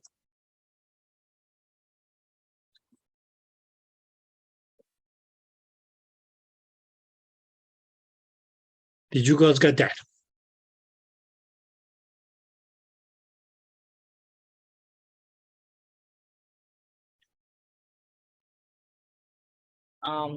So the loops, they're made up of sound energy and they're found in the far zone. Right now, don't worry about the far zone, my dear. Okay, Okay. But they're going to be made out of sound energy. okay. But what you actually see is that, okay, where is it that you see the loops here? If this were the loops, where are they? Or out of the beam. They're out. Who said that? Shaquilla. Exactly. They're outside the beam. Now, girls, this is mainly what happens. what may happen is okay, is that okay, the beam, well, okay, it has the main energy, whatever form of energy. For our case here, sound energy is going to be as okay, concentrated in the beam. But what we actually is okay, will say that may as okay produce the loops is that some of the energy actually is okay, is going to escape from the beam. Clear? Escape from the beam or leave the beam, and actually it's okay, be in areas around the beam. Did that make sense?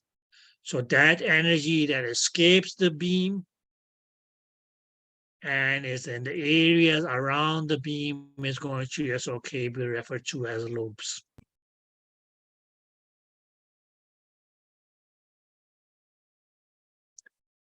Did that make sense? Yes. Okay. Now for our instance here is okay, since we mainly is okay dealing with sound energy. We say okay, as the energy that we had in the beam was sound energy, but your lobes are also going to be made up of sound energy.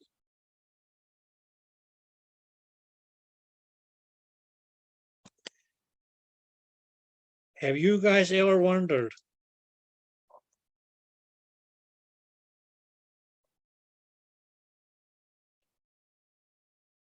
that if you look at an electrical wire, why is it covered this rubber or plastic or whatever material you want to call this? To protect it. Protected from what? Water damage. Getting shocked. Okay. Huh? Maybe protecting you from getting shocked if you Exactly. touch it.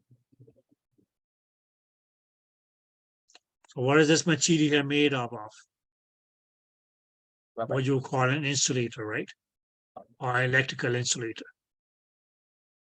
Because had it not been for, okay, you break this protection here, and okay, as what's going to happen is okay, the wires or the electrical wires inside it is going to be exposed. And if you just okay, get too close to that, what's going to happen? It will shock you, right? Why will it shock you? Mainly because okay, electrical energy is actually okay leaving the main wire.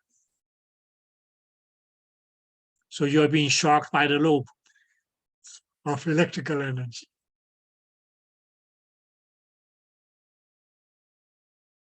Did that make sense? Yes. Okay, so it's not just for sound energy, ladies. This is okay, as we can say, it's okay, a common concept of wherever you find energy, there's always okay going to be some sort of, you can say it's okay, emission or radiation of that energy. Right, okay. Okay. You can take an example as okay, yes. You don't have to step inside the fire of a barn fire or something to feel the warmth or the heat, right? Right, okay. Just you getting close enough to the fire and you actually it's okay, or the heat actually it's okay, enables you to just okay, feel the warmth or the heat. Did that make sense? Why is that? You can say mainly because okay, heat energy in that is going to just okay, be emitting or is okay, actually leaving the fire. Which would be as okay, you could say have be the same example as okay, loops. So this is not only for sound energy, anywhere you find energy is okay. Some energy is going to is okay, escape or try to is okay, leave the main path. Okay. And that specific form of energy. Did that make sense? Okay. But here, when you say, well, okay. No, what the, sorry.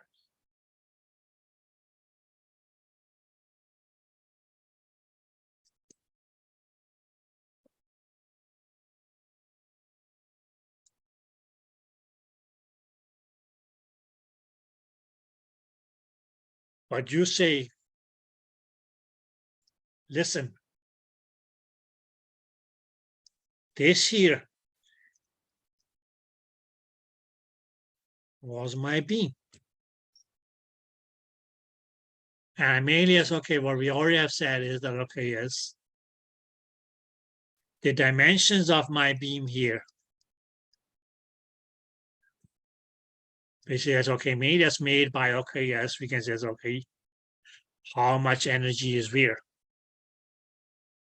is going to is okay determine my lateral resolution. But if also is okay, now on top of that, it's okay, actually find sound energy out here.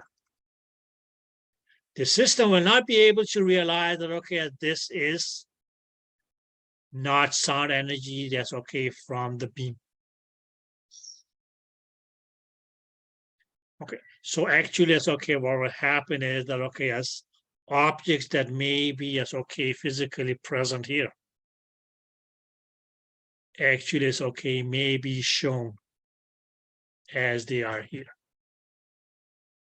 Which means okay, cause okay, yes, it should be as okay an artifact.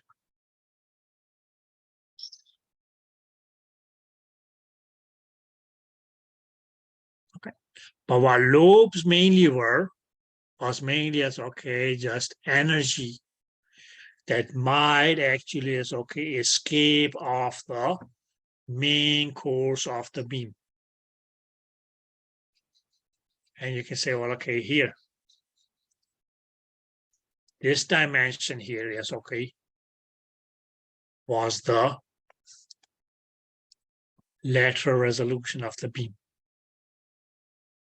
But mainly because okay, we find energy here, or as okay, we find energy here. The system will have a hard time. Or we can say, okay, now although it's okay, this was the physical beam, but maybe it's okay due to this accessory energy or this energy here.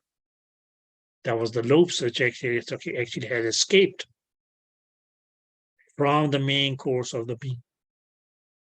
Actually, it's a way cause that okay, as the system made sense that okay, as the beam is wider, and okay, as leeches okay are created lateral resolution. And that the grade is going to mean yes, okay, be in the form of artifacts. Because structures that physically is okay were present here may be shown as they were present here, which is not real. So whenever you say loops, ladies, that is mainly as okay, just energy that is going to just okay escape out of the main course of the beam.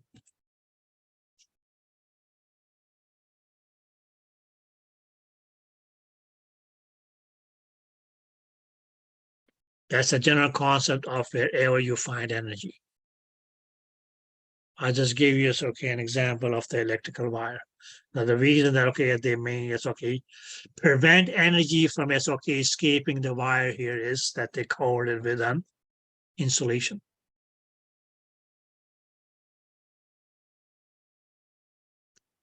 Did that make sense? Okay. But again, as okay I said, you don't have to step inside the fire to feel the heat or warmth of the fire. Okay.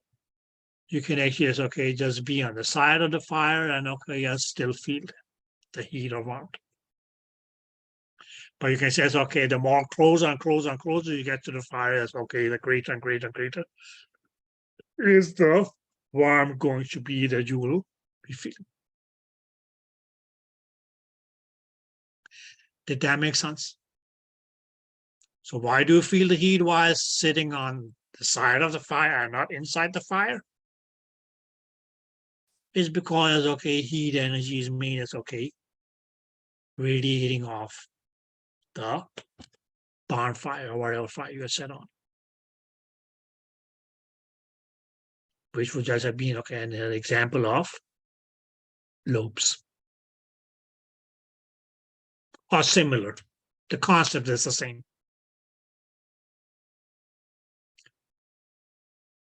Is that clear, ladies?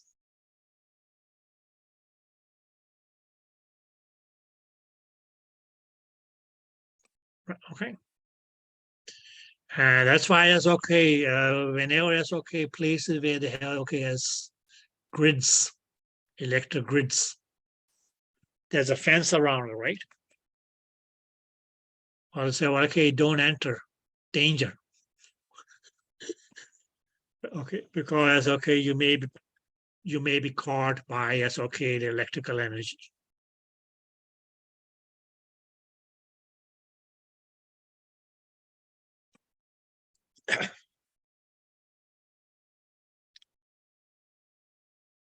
So, ladies, as far as what we call side lobes were concerned, they were produced by yes, okay, transducers that had a single PCT. Is that clear? Okay. And what the what the side lobes, okay, where the side lobes are going to be found is that they will be found in the far zone. So you can make it as okay, side lobes mainly as okay will lead to as okay degraded lateral resolution in the far zone.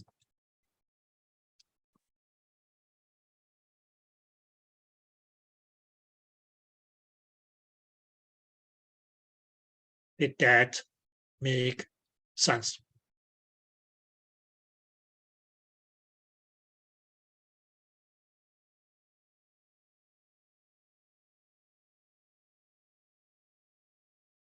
Did that make sense? Yes. Good. Now, just a little cheat on the way, ladies. Because, okay, you may, from time to time, it's okay, forget. You say, okay, I know there was something called side lobes. But which transducer made it? Side starts with S. Single starts with S. Single were okay, I just had to remember S, okay, single PCT. And which transducer had a single PCT? There was only one out of our okay 5-6 transducer we have talked about that had one single PCT, and that was the mechanical transducer. Clear? Okay. So the kind of lobes that you find in a mechanical transducer will be side lobes.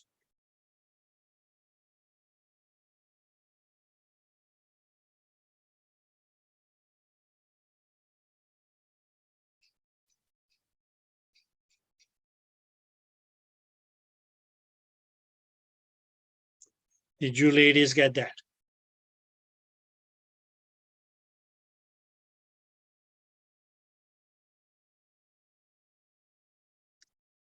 Did you ladies get that? Yes. Yes. Yes. Goody. Now, some of you may wonder why in the blue did Michael write grading loops with yellow. We'll come to that in just a little bit. But again, it's okay, loops or grading loops, I mean, it's okay, just going to be loops. And what did we say loops were? It's okay, we can say it's okay, energy. In our case, it's okay, sound. That, we also say it's okay, escapes the main course of the beam.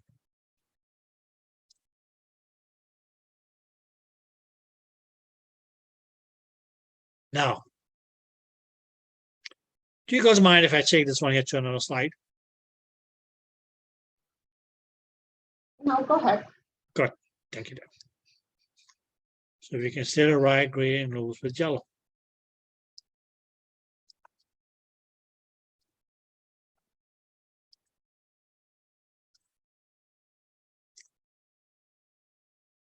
So we mean it's okay, said the loops, what were they? That's okay, that was mean, that's okay, that's going to be that energy are formed by energy that we can say, okay, escaped from the main course of the beam.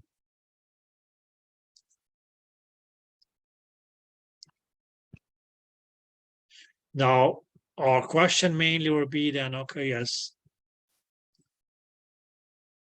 which kind of transducers make grading loops?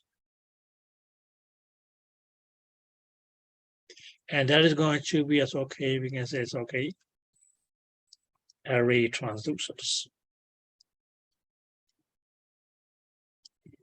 And when we say array transducer, what was a common factor that array transducers had besides multiple focal points? What was another common factor that, okay, as array transducers had?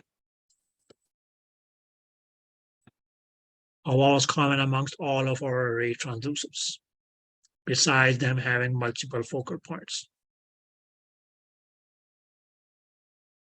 They're rectangular. Okay,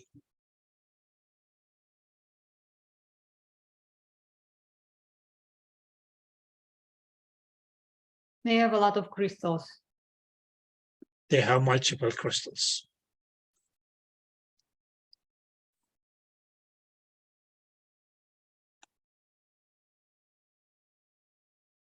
Does that make sense?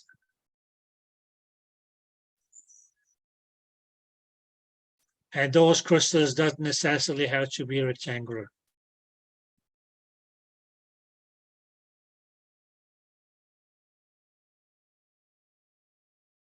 So, creating loops, which transducer produce them? Array transducers.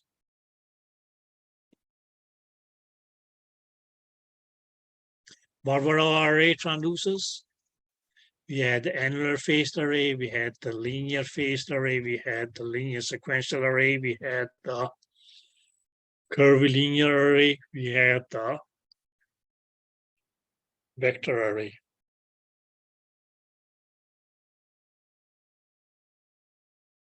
But the main reason that, okay, as they produce, as okay, what we can call as okay, gradient loops is because they had multiple PCTs.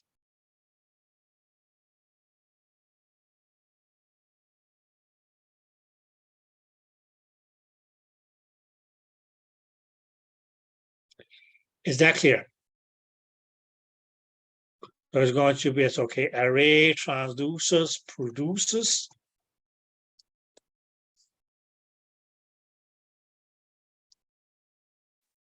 the loops which are going to be grading loops.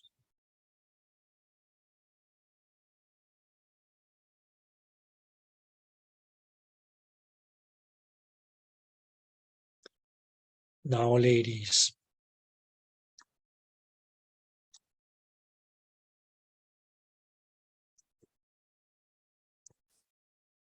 this was our transducer. And we say it's okay, it was an array transducer because it had multiple PCTs. Clear? We said, okay, that this was our beam.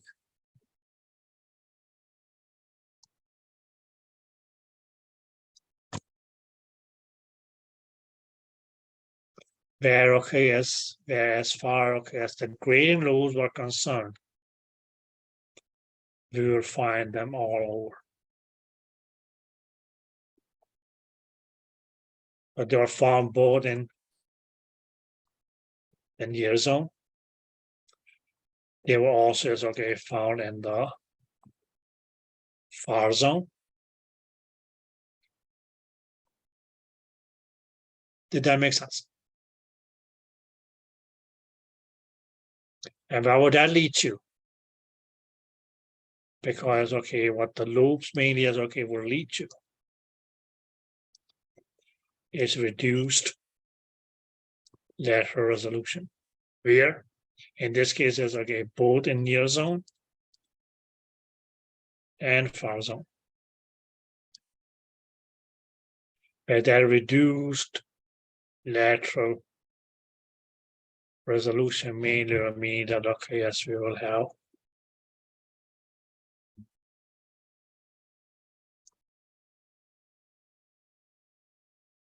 more artifacts, and they're going to be more widespread.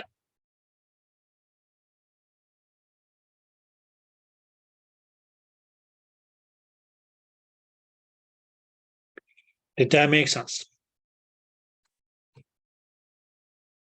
So it's okay. We can say it's okay. What the lobes are is okay. They're going to be as okay a pain in the butt.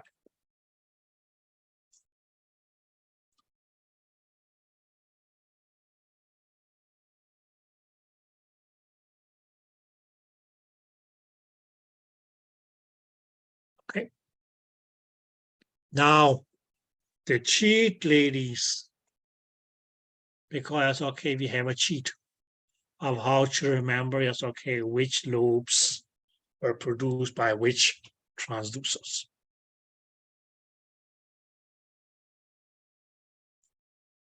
When was the last time any of you went out to have Italian food?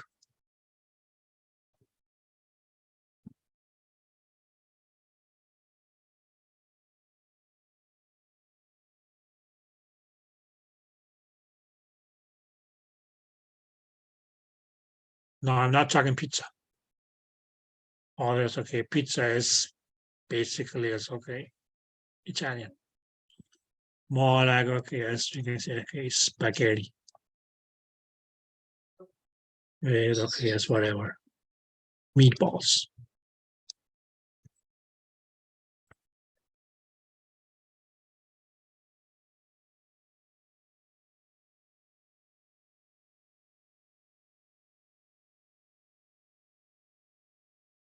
Nobody dine outside?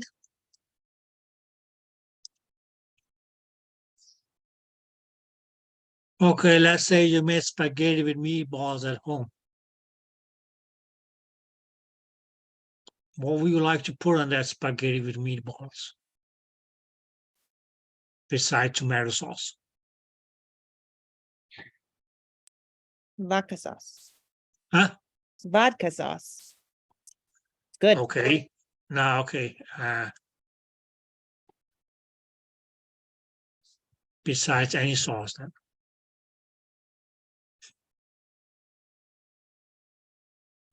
Some people like Parmesan cheese.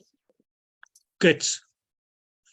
And yes, okay, if you're putting any cheese on it, I'm just going to take okay, a big cube of it, place it in the middle. No, What are you going to do? you get the grated Parmesan cheese. Here we go. So if the server or yes, okay, whatsoever asks you, do you mind some cheese? Have you ever looked at that grater? What does it have? The holes. Not just one hole, multiple holes, right? Yeah. So you can say, okay, those multiple holes are mainly as okay, just like the multiple PCTs on the surface of your transducer, right? Yes. Good. And if you ask for extra cheese on your, yes, okay, whatever it was you ordered, you're not going to say, well, okay, just put it in this right corner here, right? No. If you want extra cheese, you want extra cheese all over the whole thing, right? Yeah. Good. Here we go. That's your grating loops. All over the dish. Good. Okay. From the cheese grater, which has multiple holes, just like, okay, as your transducer had PCT. multiple PCTs. So yes, ladies, that's why I wrote it in yellow.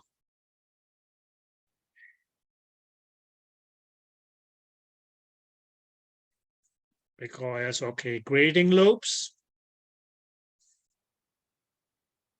grated cheese.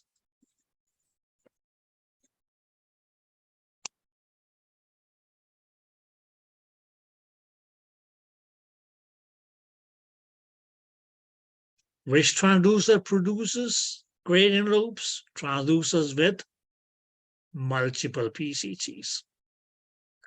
Which were any of these.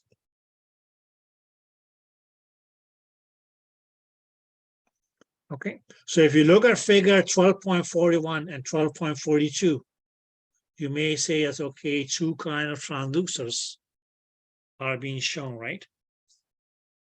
But if you look at okay, as 12.41, you say okay, this was the transducer. Okay, and what they mean is okay, let's say it's okay, one single PCT.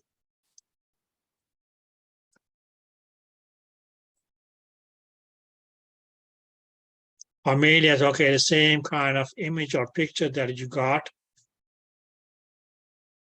in okay, it's chapter 9. Where okay, if you look at the transducer below, yes, okay. Yeah, they use green. So let's do go green. They will say it's okay, multiple PCTs.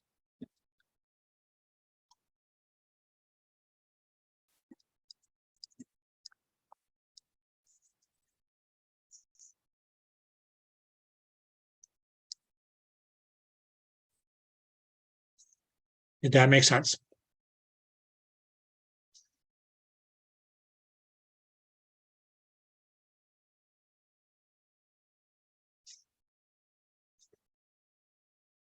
If that makes sense, ladies. Yes. So multiple PCTs could be as okay, mainly as okay, any of our array transducers.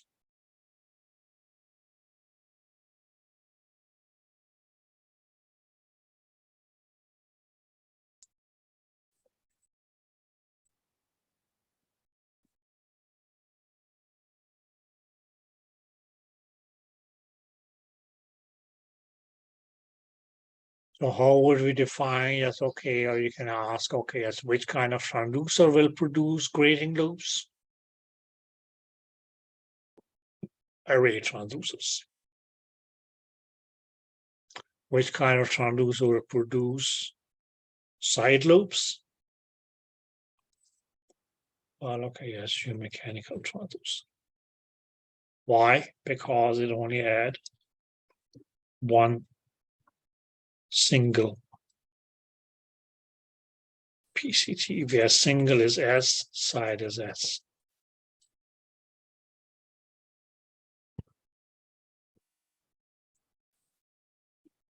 And you just have to remember this is only as okay in the far zone. Whereas here is okay, the grading loops all over around. That's okay, outside the peak. That's because of okay, yes, you get graded cheese all over your spaghetti with meatballs.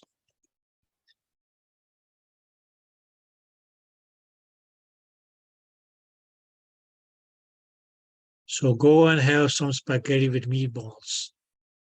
And I see you girls back. Okay. What time? What time? Should we say 1:45? Sure. Sure. What the hell? Sorry, 12:45. Sorry. All right. Okay, yeah, we'll just call it, just say bye bye.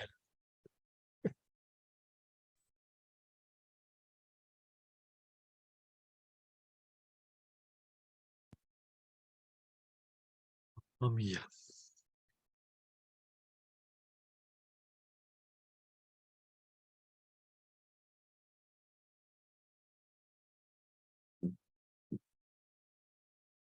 No. Let's see my second.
Okay, sorry, girls.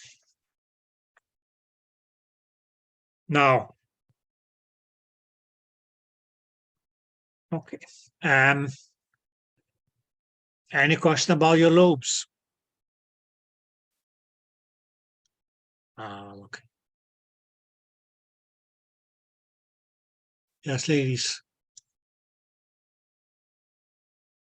No?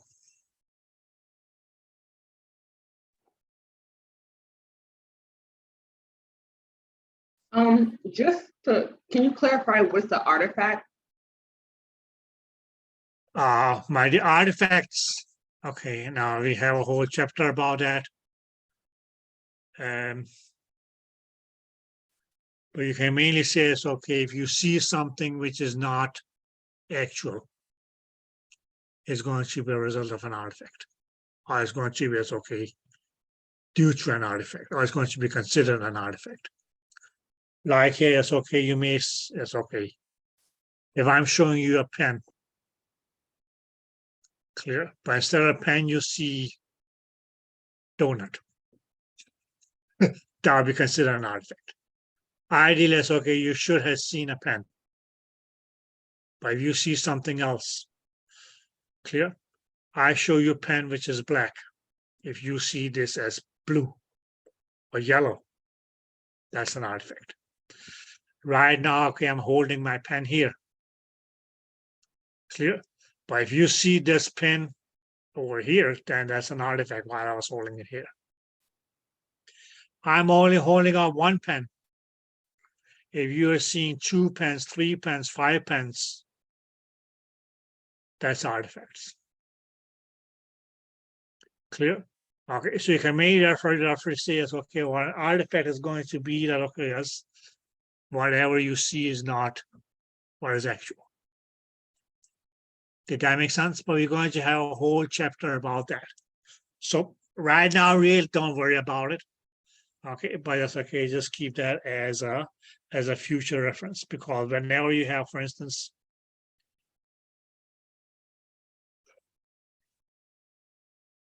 a poor resolution or your resolution is degraded, that will lead to artifacts. Okay, whether that is your axial, lateral, or yes, okay, elevation or resolution. But further, that's okay, details of that we will talk about in chapter 21. And there's going to be a whole other bunch of artifacts as well. Okay, which is not only as okay related to your resolutions. Okay, ladies. Now, as we just saw that, okay, yes, we just said it, right? Okay. The lobes. Well, okay, yes, that's a pain. Prime, yes, okay, because okay, what they will read to is okay, that's what we call artifacts. Which we may as okay, just will call as okay, lobe artifacts. And what we actually is okay, don't want, or okay, what we mainly is okay, we're striving to is to get rid of the lobe artifacts so that they don't as okay show up on our scans. Did that make sense? Yes. Okay. Now,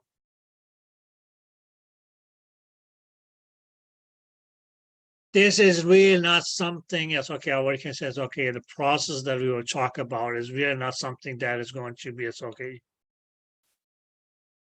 adjustable on our behalf. This is mainly as okay, how the system itself automatically as okay tries to, not tries to as okay, but actually as okay use different mechanisms, mainly as okay to get rid of the, or we can say it's okay, minimize the production of loops. Okay, so yeah, it's a mainly as okay, roughly just going to be as okay, talking about okay, 3 procedures or 3 processes that occurs mainly as okay to as okay, get rid of loops. One of them is going to be as okay, what we will call apodization.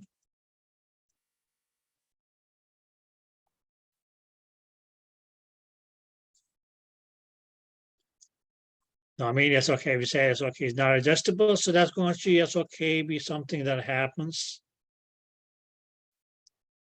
pretty much as automatically as okay by the system. But okay, what we can say is okay, the result of apodization is going to be is reduce the production of loops.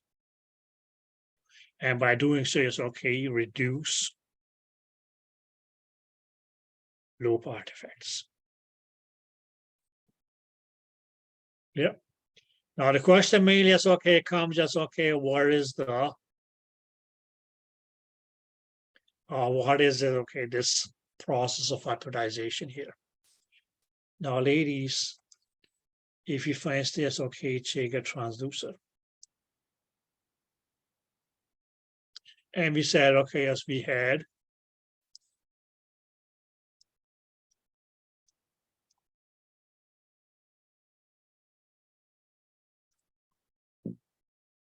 and these are our PCGs. Clear? Now, what we know is that okay, as each of these PCGs here is going to have okay, as we can say, it's okay, they're wires.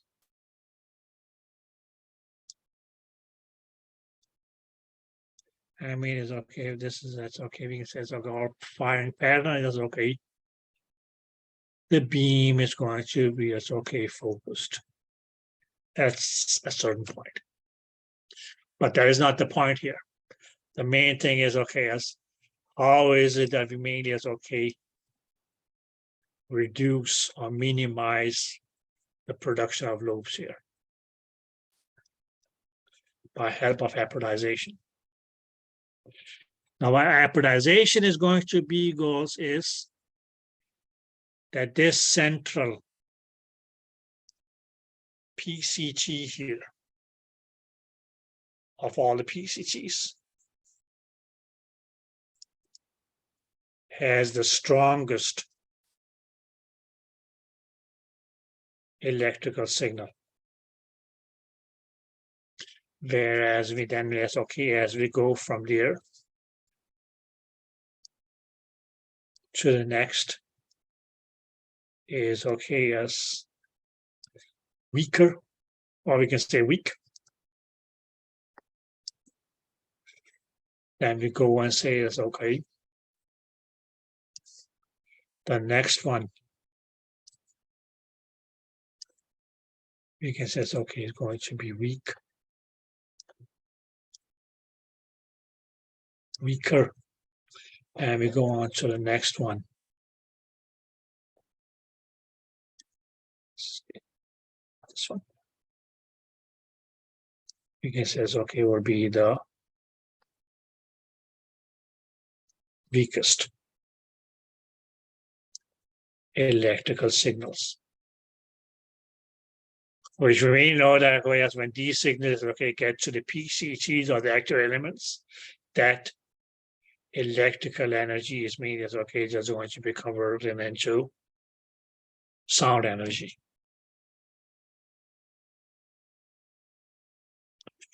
Did that make sense?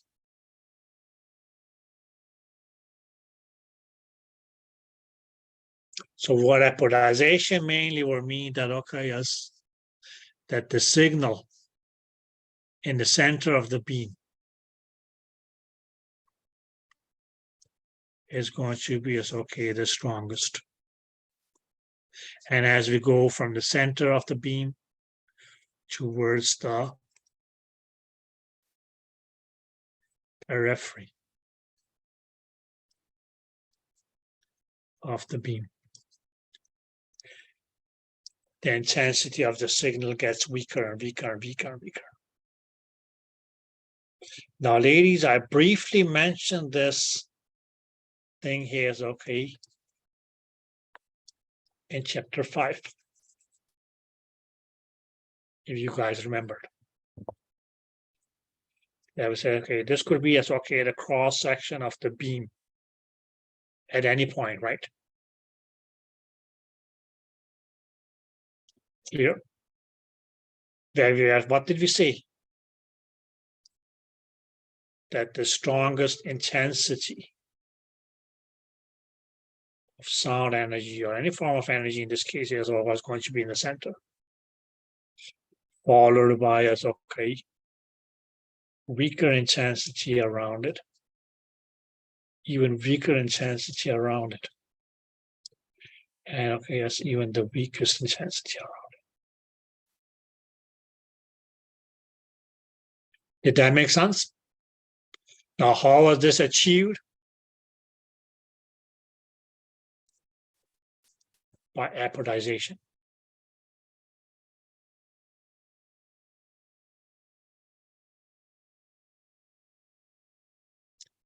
Did you ladies get that?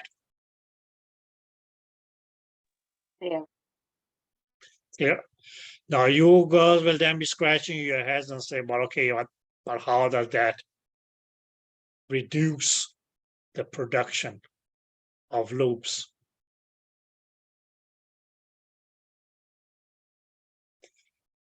Just think of it this way: that this strongest energy here, mainly as okay, will be pulling onto this, to the weaker one, which mainly as okay will be pulling onto this, which mainly as okay will be pulling onto this. So we can mainly say, okay, the stronger energy mainly as okay pulls onto the weaker, which pull onto the one that is even weaker, which is pull onto the one that is even weaker. And okay, as this being as okay, the weakest energy, which is pulled by a stronger energy, which is pulled by a stronger energy, which is pulled by a stronger energy, mainly as okay, keeps it. At least okay, as try to keep it within yes, okay, the major course of the beam. And in that way, prevents, or you can say is okay, reduces the amount of energy that actually is okay, will be able to escape the main course of the beam and become a loop.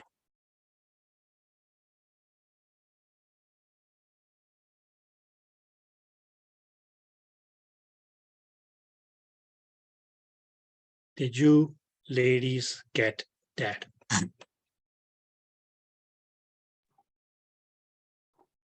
Just to clarify, the stronger energy pulls from the weaker energy towards the center, so the energy won't escape out. You can put it that way. Okay. You can just say it's okay, the tug of war between it's okay, the energies, right? But of course, you have two forces holding on to each other. Yes, okay, one is weak, one is strong. What's going to happen? The strong will be able to hold on to the weak one, right? Did that make sense? Just okay, let's try to hold on to somebody who is, yes, okay, let's say stronger than you.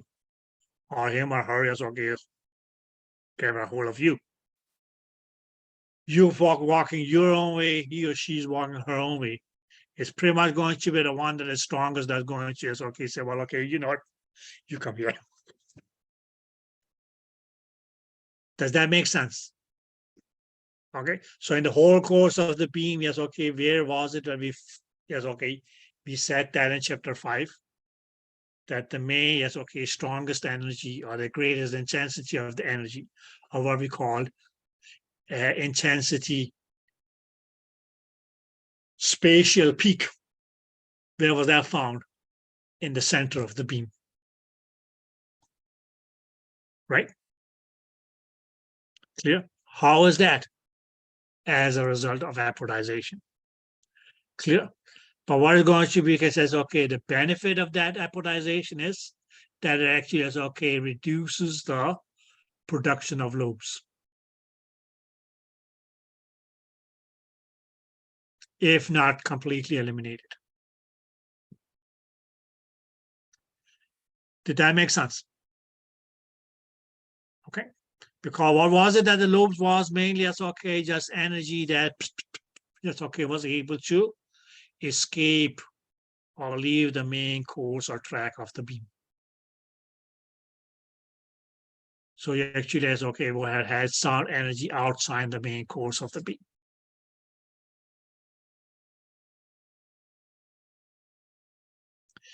Did that make sense? Okay. So that's okay. Even if you look in your book on page 12, no, not page 12, sorry, page 193, figure number 1243. You see apodization, right? Okay. Okay. Where, okay, if you look closer, yes, okay. You can just, okay, let's try to reproduce that. There you say, well, okay, yes, the transducer, and okay, yes, of course, we have the beam. Okay, but then we have, okay, as the PCTs. And then there's, okay, they're going to say, okay, I guess that's okay.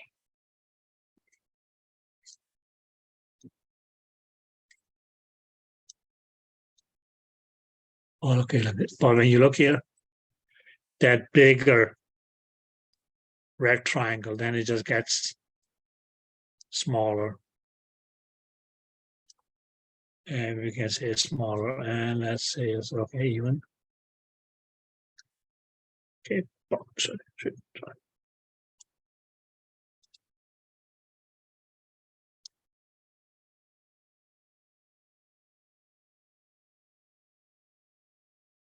Smaller. Which may as okay, will indicate as okay. Strongest energy, weak energy, weaker energy, and okay, it's weakest energy. Likewise here. So this will go together, this will go together, this will go together. Then we mainly will say that okay, yes, that this central fellow here mainly is okay, will pull onto this. Yeah, this mainly is okay, will pull onto this. Which means okay word because it's okay. Pull on to this.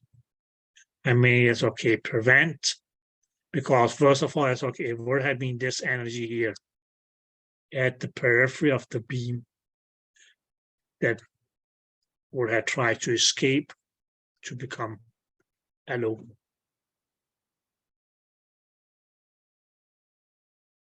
Did that make sense?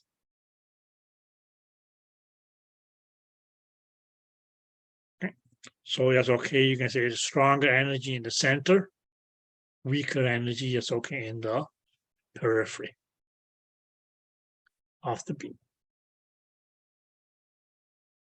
By it's okay, this process. And this all here is okay, ladies. Is again is okay. Controlled in your beamer or beamformer.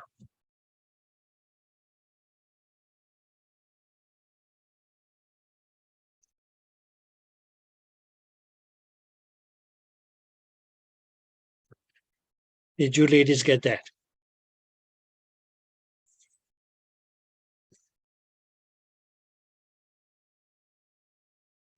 Yes.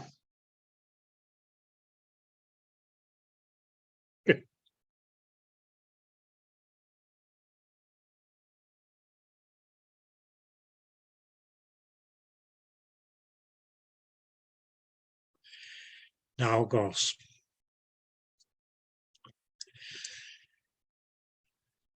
The next mechanism by which your transducer, or we can say, okay, system tries to, yes, okay, reduce, or we can say, okay, eliminate the production of lobes is by what we call, yes, okay, subdicing.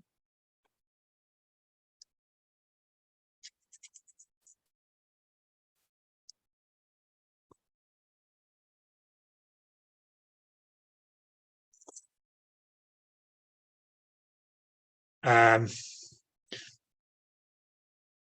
girls, the only thing that you need to remember about subdicing is that it means it's okay, just a mechanism by which we mainly say that, okay, yes, a crystal or PCT is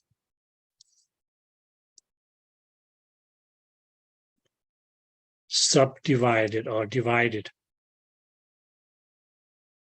into, yes, okay, what we can call, yes, okay, sub units of PCT.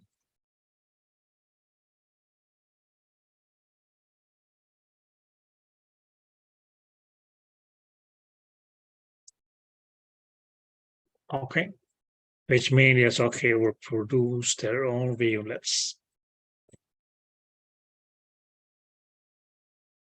But at the end, yes, okay, all these wavelets produced by each, yes, okay, subunit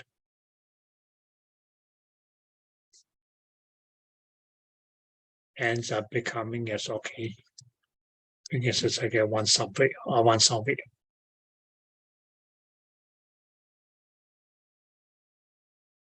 That is all. And okay, it may be a little bit crazy because I mean, yes, okay, we'll just give it as an okay, for as an example. Let's say it's okay, you have a cake or a piece of bread. You slice that bread into, yes, okay, 5 pieces, 10 pieces, whatsoever. Right, okay. But then you take, yes, okay, all those 10 pieces out. Eat them all together. So the main thing that you just have to remember about, okay, subdicing is that, okay, yes, that the crystal is mean is okay, going to develop into, or theoretically be developed into, or divided into, yes, okay, groups of smaller crystals, also called, yes, okay, sub elements. Where each sub element then, yes, okay, produce its own wavelet.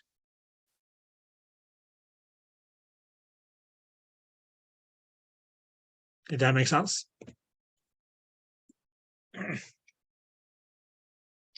That's one thing.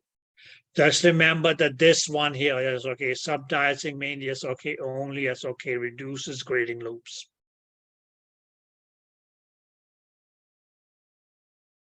Clear? So subdicing is mainly as okay, just to reduce grading loops.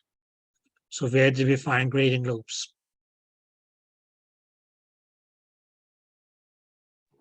Array transducers. Array transducers. Okay, so a mechanism by which, yes, okay, array transducers, yes, okay, reduces loops would be subdicing. Okay, your apodization applies for both gradient loops and or side loops.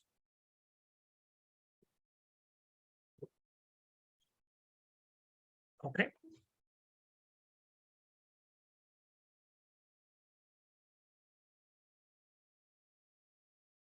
Did you ladies get that?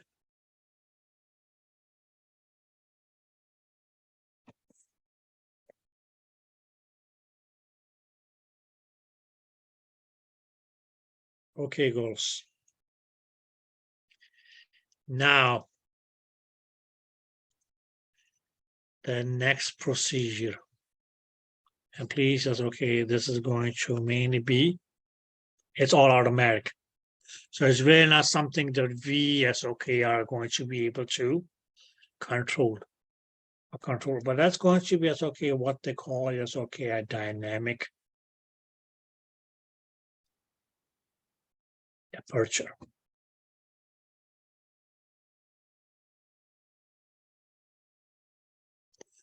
Now mainly as okay, just two, yes, okay, these are yes, okay. We're just going to break up this thing here. Can we yes, okay, look at okay, what is it that each word means? Now you say dynamic, and that's going to be as okay, something that that's going to be a word that we will come across again and again. So something which is dynamic mainly means as okay, we can say it's okay, we may say it's okay, we can say it's constantly changing. That's pretty much what okay as dynamic would mean.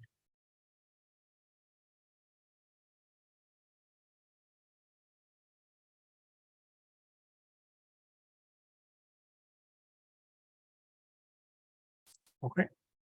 We later on will have a chapter, for instance, yes, okay, that is going to yes, okay, be referred to as hemodynamics. Where we also already know that okay, hemorrhoid has going to be blood.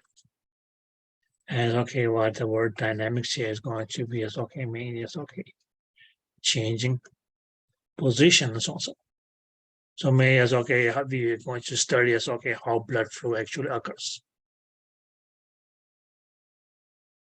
in physics.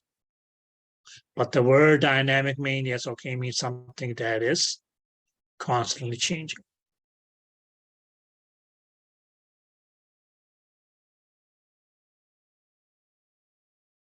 It can be a public opinion. What is the dynamics of the public opinion as also?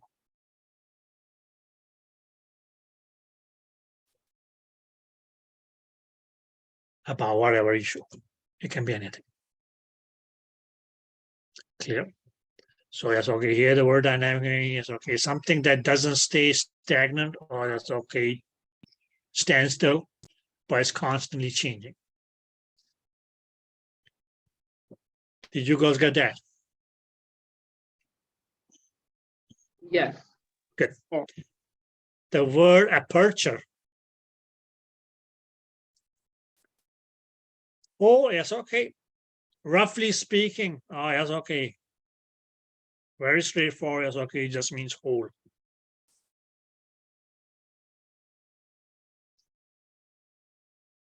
You can say hole, or we can, yes, okay, say opening.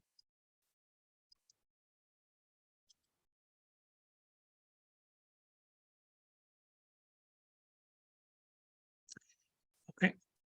Now, ladies, they pretty much, okay, yes, took this term aperture here, yes, okay, from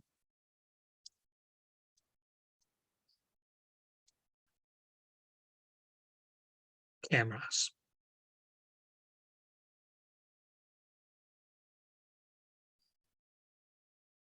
And where did the term, or where did the camera take the term aperture from?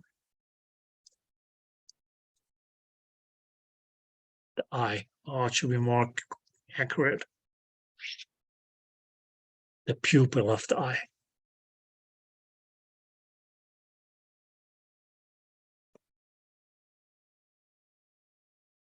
The person who first developed the camera as okay understood how the eye worked.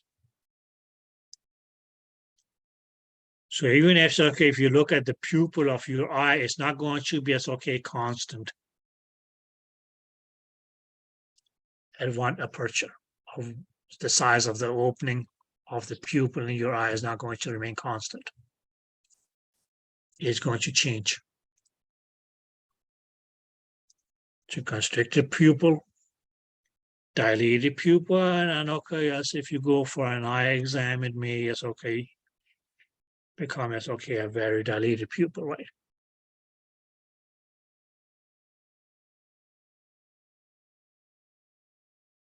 Did that make sense?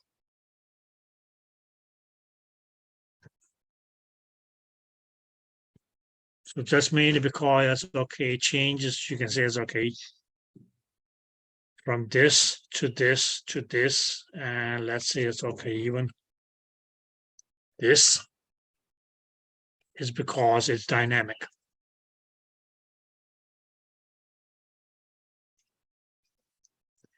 Did you ladies get that? Yes. Now, how will this dynamic aperture here work? And again, it's okay. We can say it's okay, we have a transducer.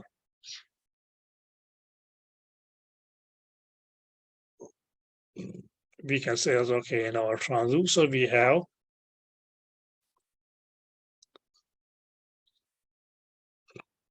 let's say it's okay our crystals. We can even say it's okay, will even be the same even for yes, okay, for a mechanical transducer.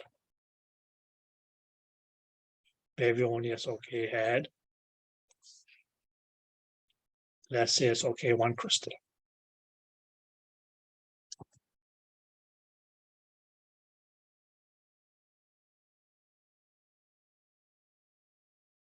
Now you may say, well, okay, yes, if the aperture is at its narrowest or narrowest. In this case, here we can say, okay, although yes, okay, all this PCG here would have been producing sound energy or waves. The only way that's okay, the only energy that was going to be able to use, okay, you can say it's okay, go out and actually it's okay, produce a beam was going to be this. Oh, yes, okay, here we can mean it's okay, out of this will mean it's okay, it's going to be these 2, 3 PCGs here. That was going to be able to, okay, emit out the energy.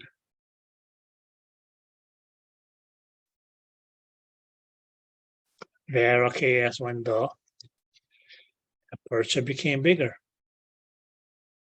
or bigger, then there will be just more.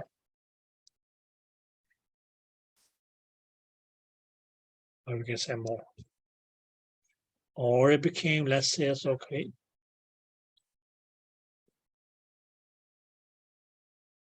bigger. It would have been more PCGs, or we can say it's okay, a greater area of the PCG.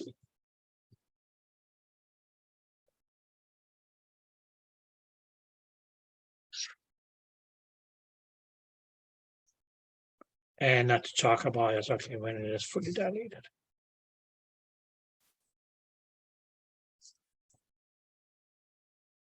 But it keeps on changing. So yes, okay, this aperture here is okay, it's going to just okay, keep on changing. Did that make sense?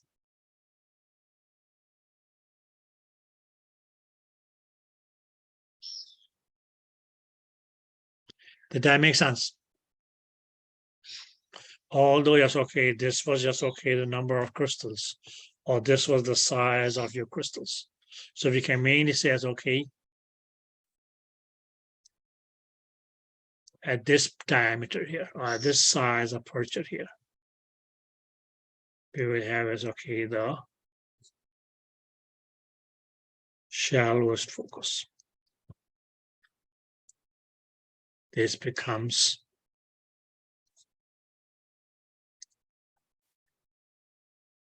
deep focus. This will just become yes, okay,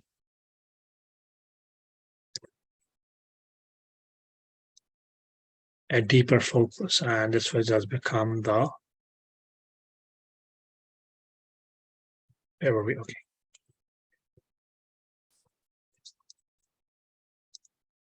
Deepest focus.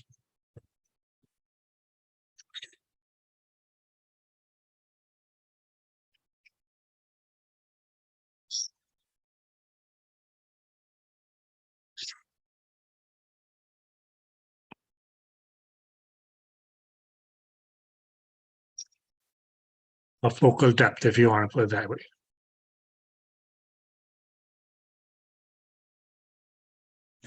But mainly goes because okay, it keeps on changing. Because okay, from this to this. Okay, yeah, sorry. From this to this to this to this. We can actually say that okay, as it keeps on focusing at different depths. And what does it mean that we keep on focusing at different depths? Because wherever we have the focus, that is where we have, okay, yes, an improved lateral resolution.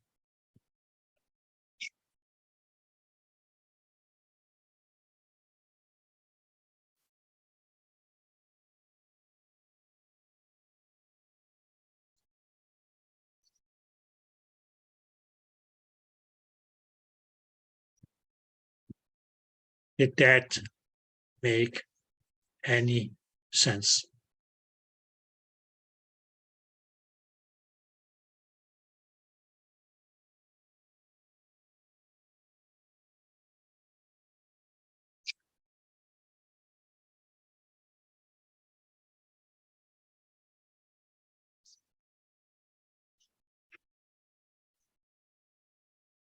Yes, ladies.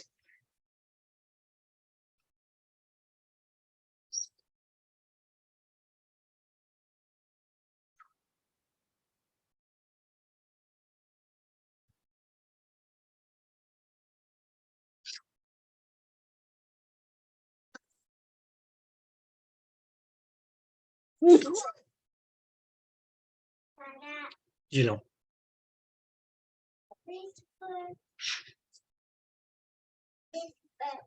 Talaşa soracağım.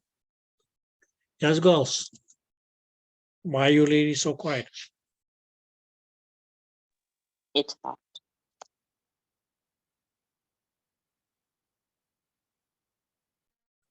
Çıkın. Talaşa.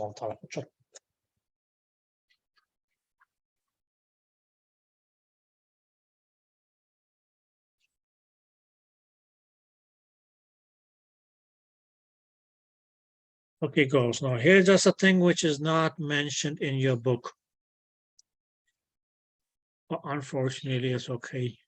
You can be asked about it.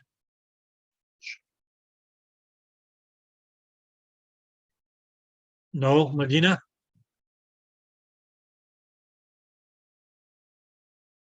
And that's what they call the F number.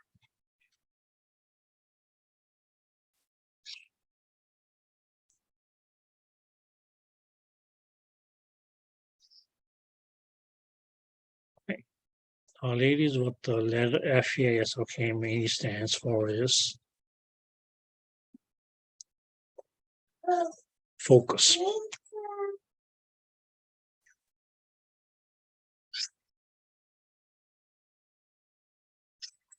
Every man you can say that okay, that's the F number.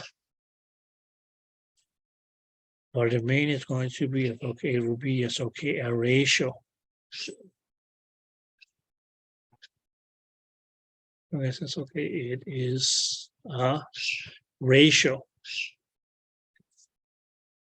of the imaging depth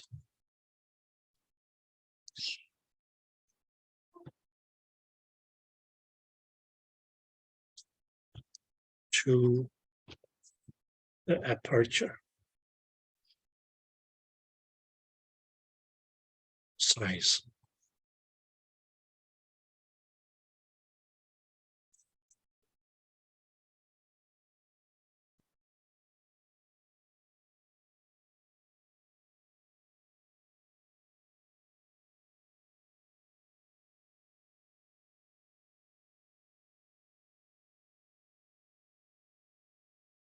Here. Now the formula for F number is mainly going to be imaging depth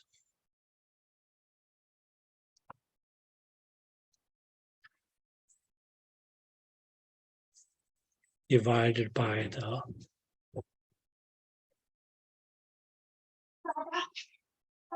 aperture size.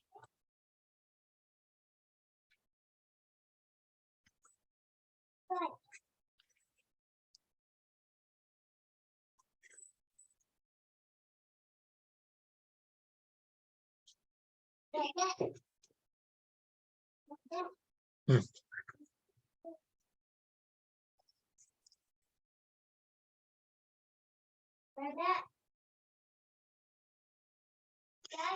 Right.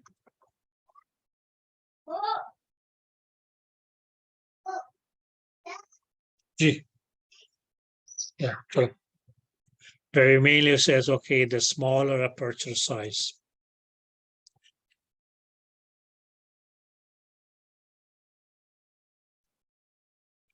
will be a greater focal number.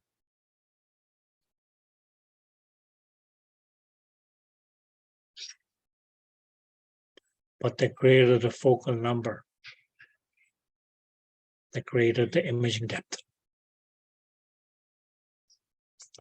and vice versa.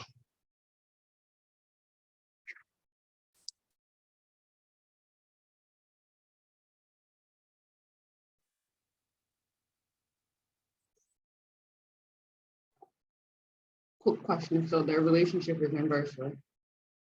You can put it that way.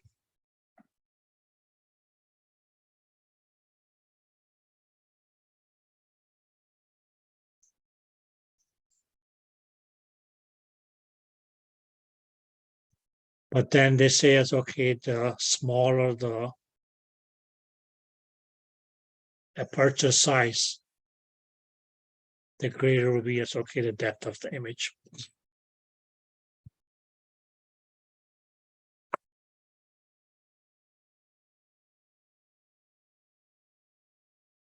And where we mainly says, okay, as it goes from this smaller size to bigger size, where it becomes, as it becomes bigger, we can say it's okay, it gets bigger and so on. So that changing aperture size is mainly as okay, what we call dynamic aperture.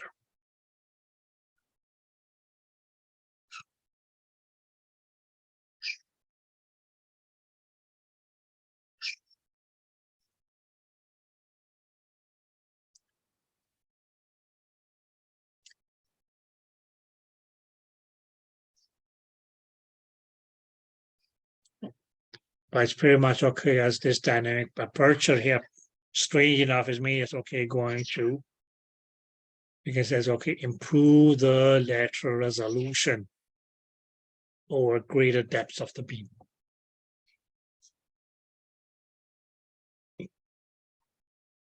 That's the whole purpose of it.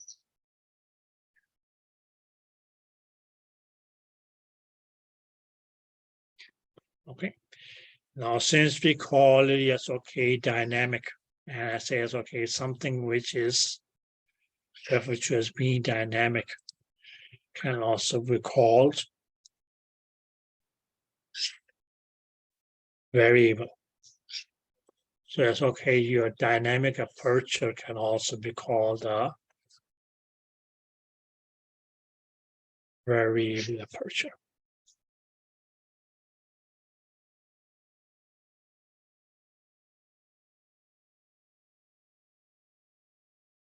Or you can pretty much say it's okay, it's the same mechanism as okay as the pupil of your eyes.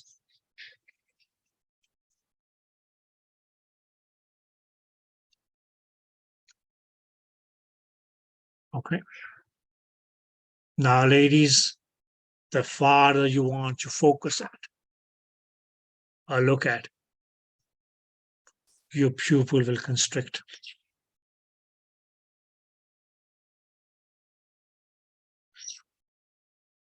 That's how you may try to do it. But then, okay, as it's also as okay, a pupil reflects because it goes automatically. What's going to cause your pupil to constrict without you having control upon it?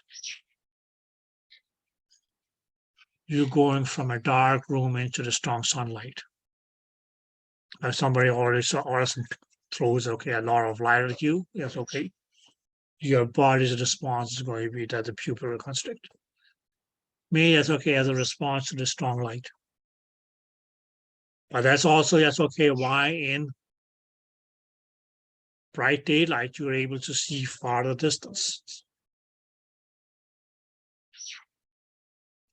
Does that make sense?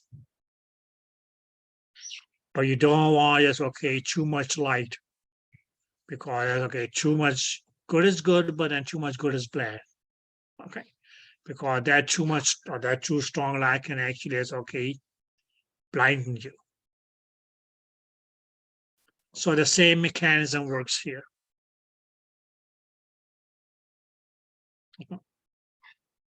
But it's okay, where main is okay, just keeps the beam focused at multiple depths, and it's okay. In that way, it's okay. Will do. You can say it's okay.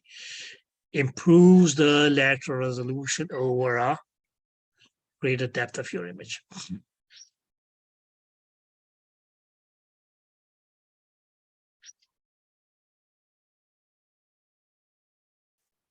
Did that make sense? And just add a little note. And this dynamic aperture here is going to just okay be applicable to just okay what we call receive focusing. Those sound waves that comes back.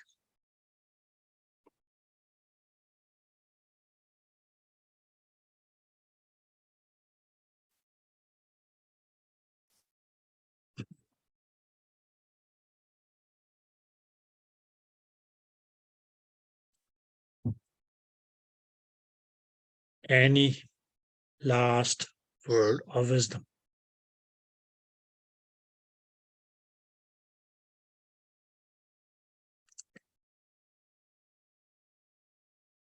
So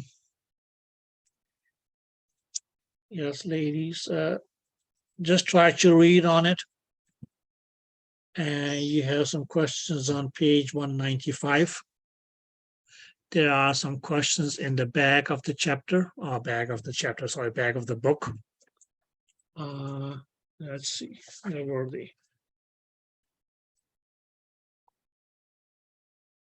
It's not that many.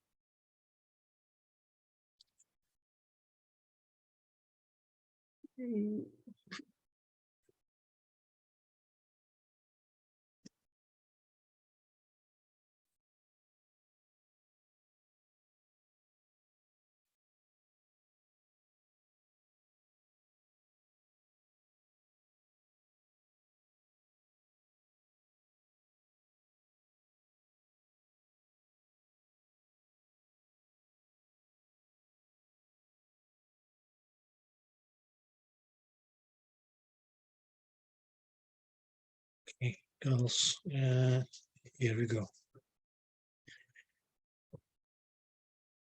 So you will actually, it's okay, find it on page 497. You can mean it's okay, some from question 357. Clear? So for that one, it's okay, you mean it's okay, have just a list of okay as transducers before. And it goes all the way to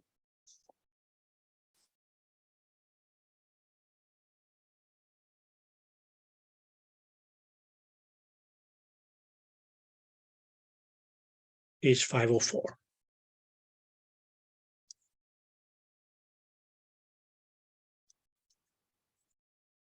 And our question 391.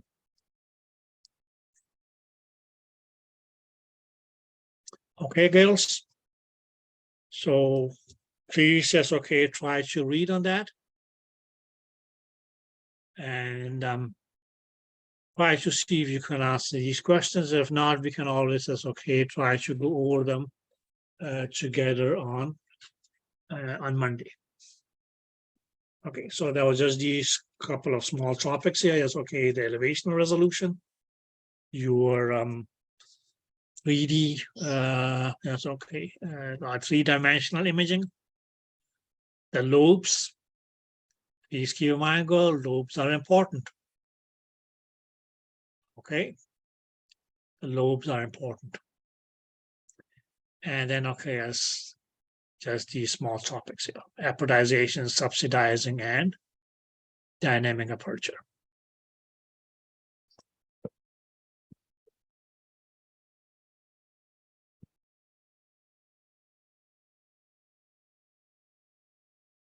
Anybody want to say something?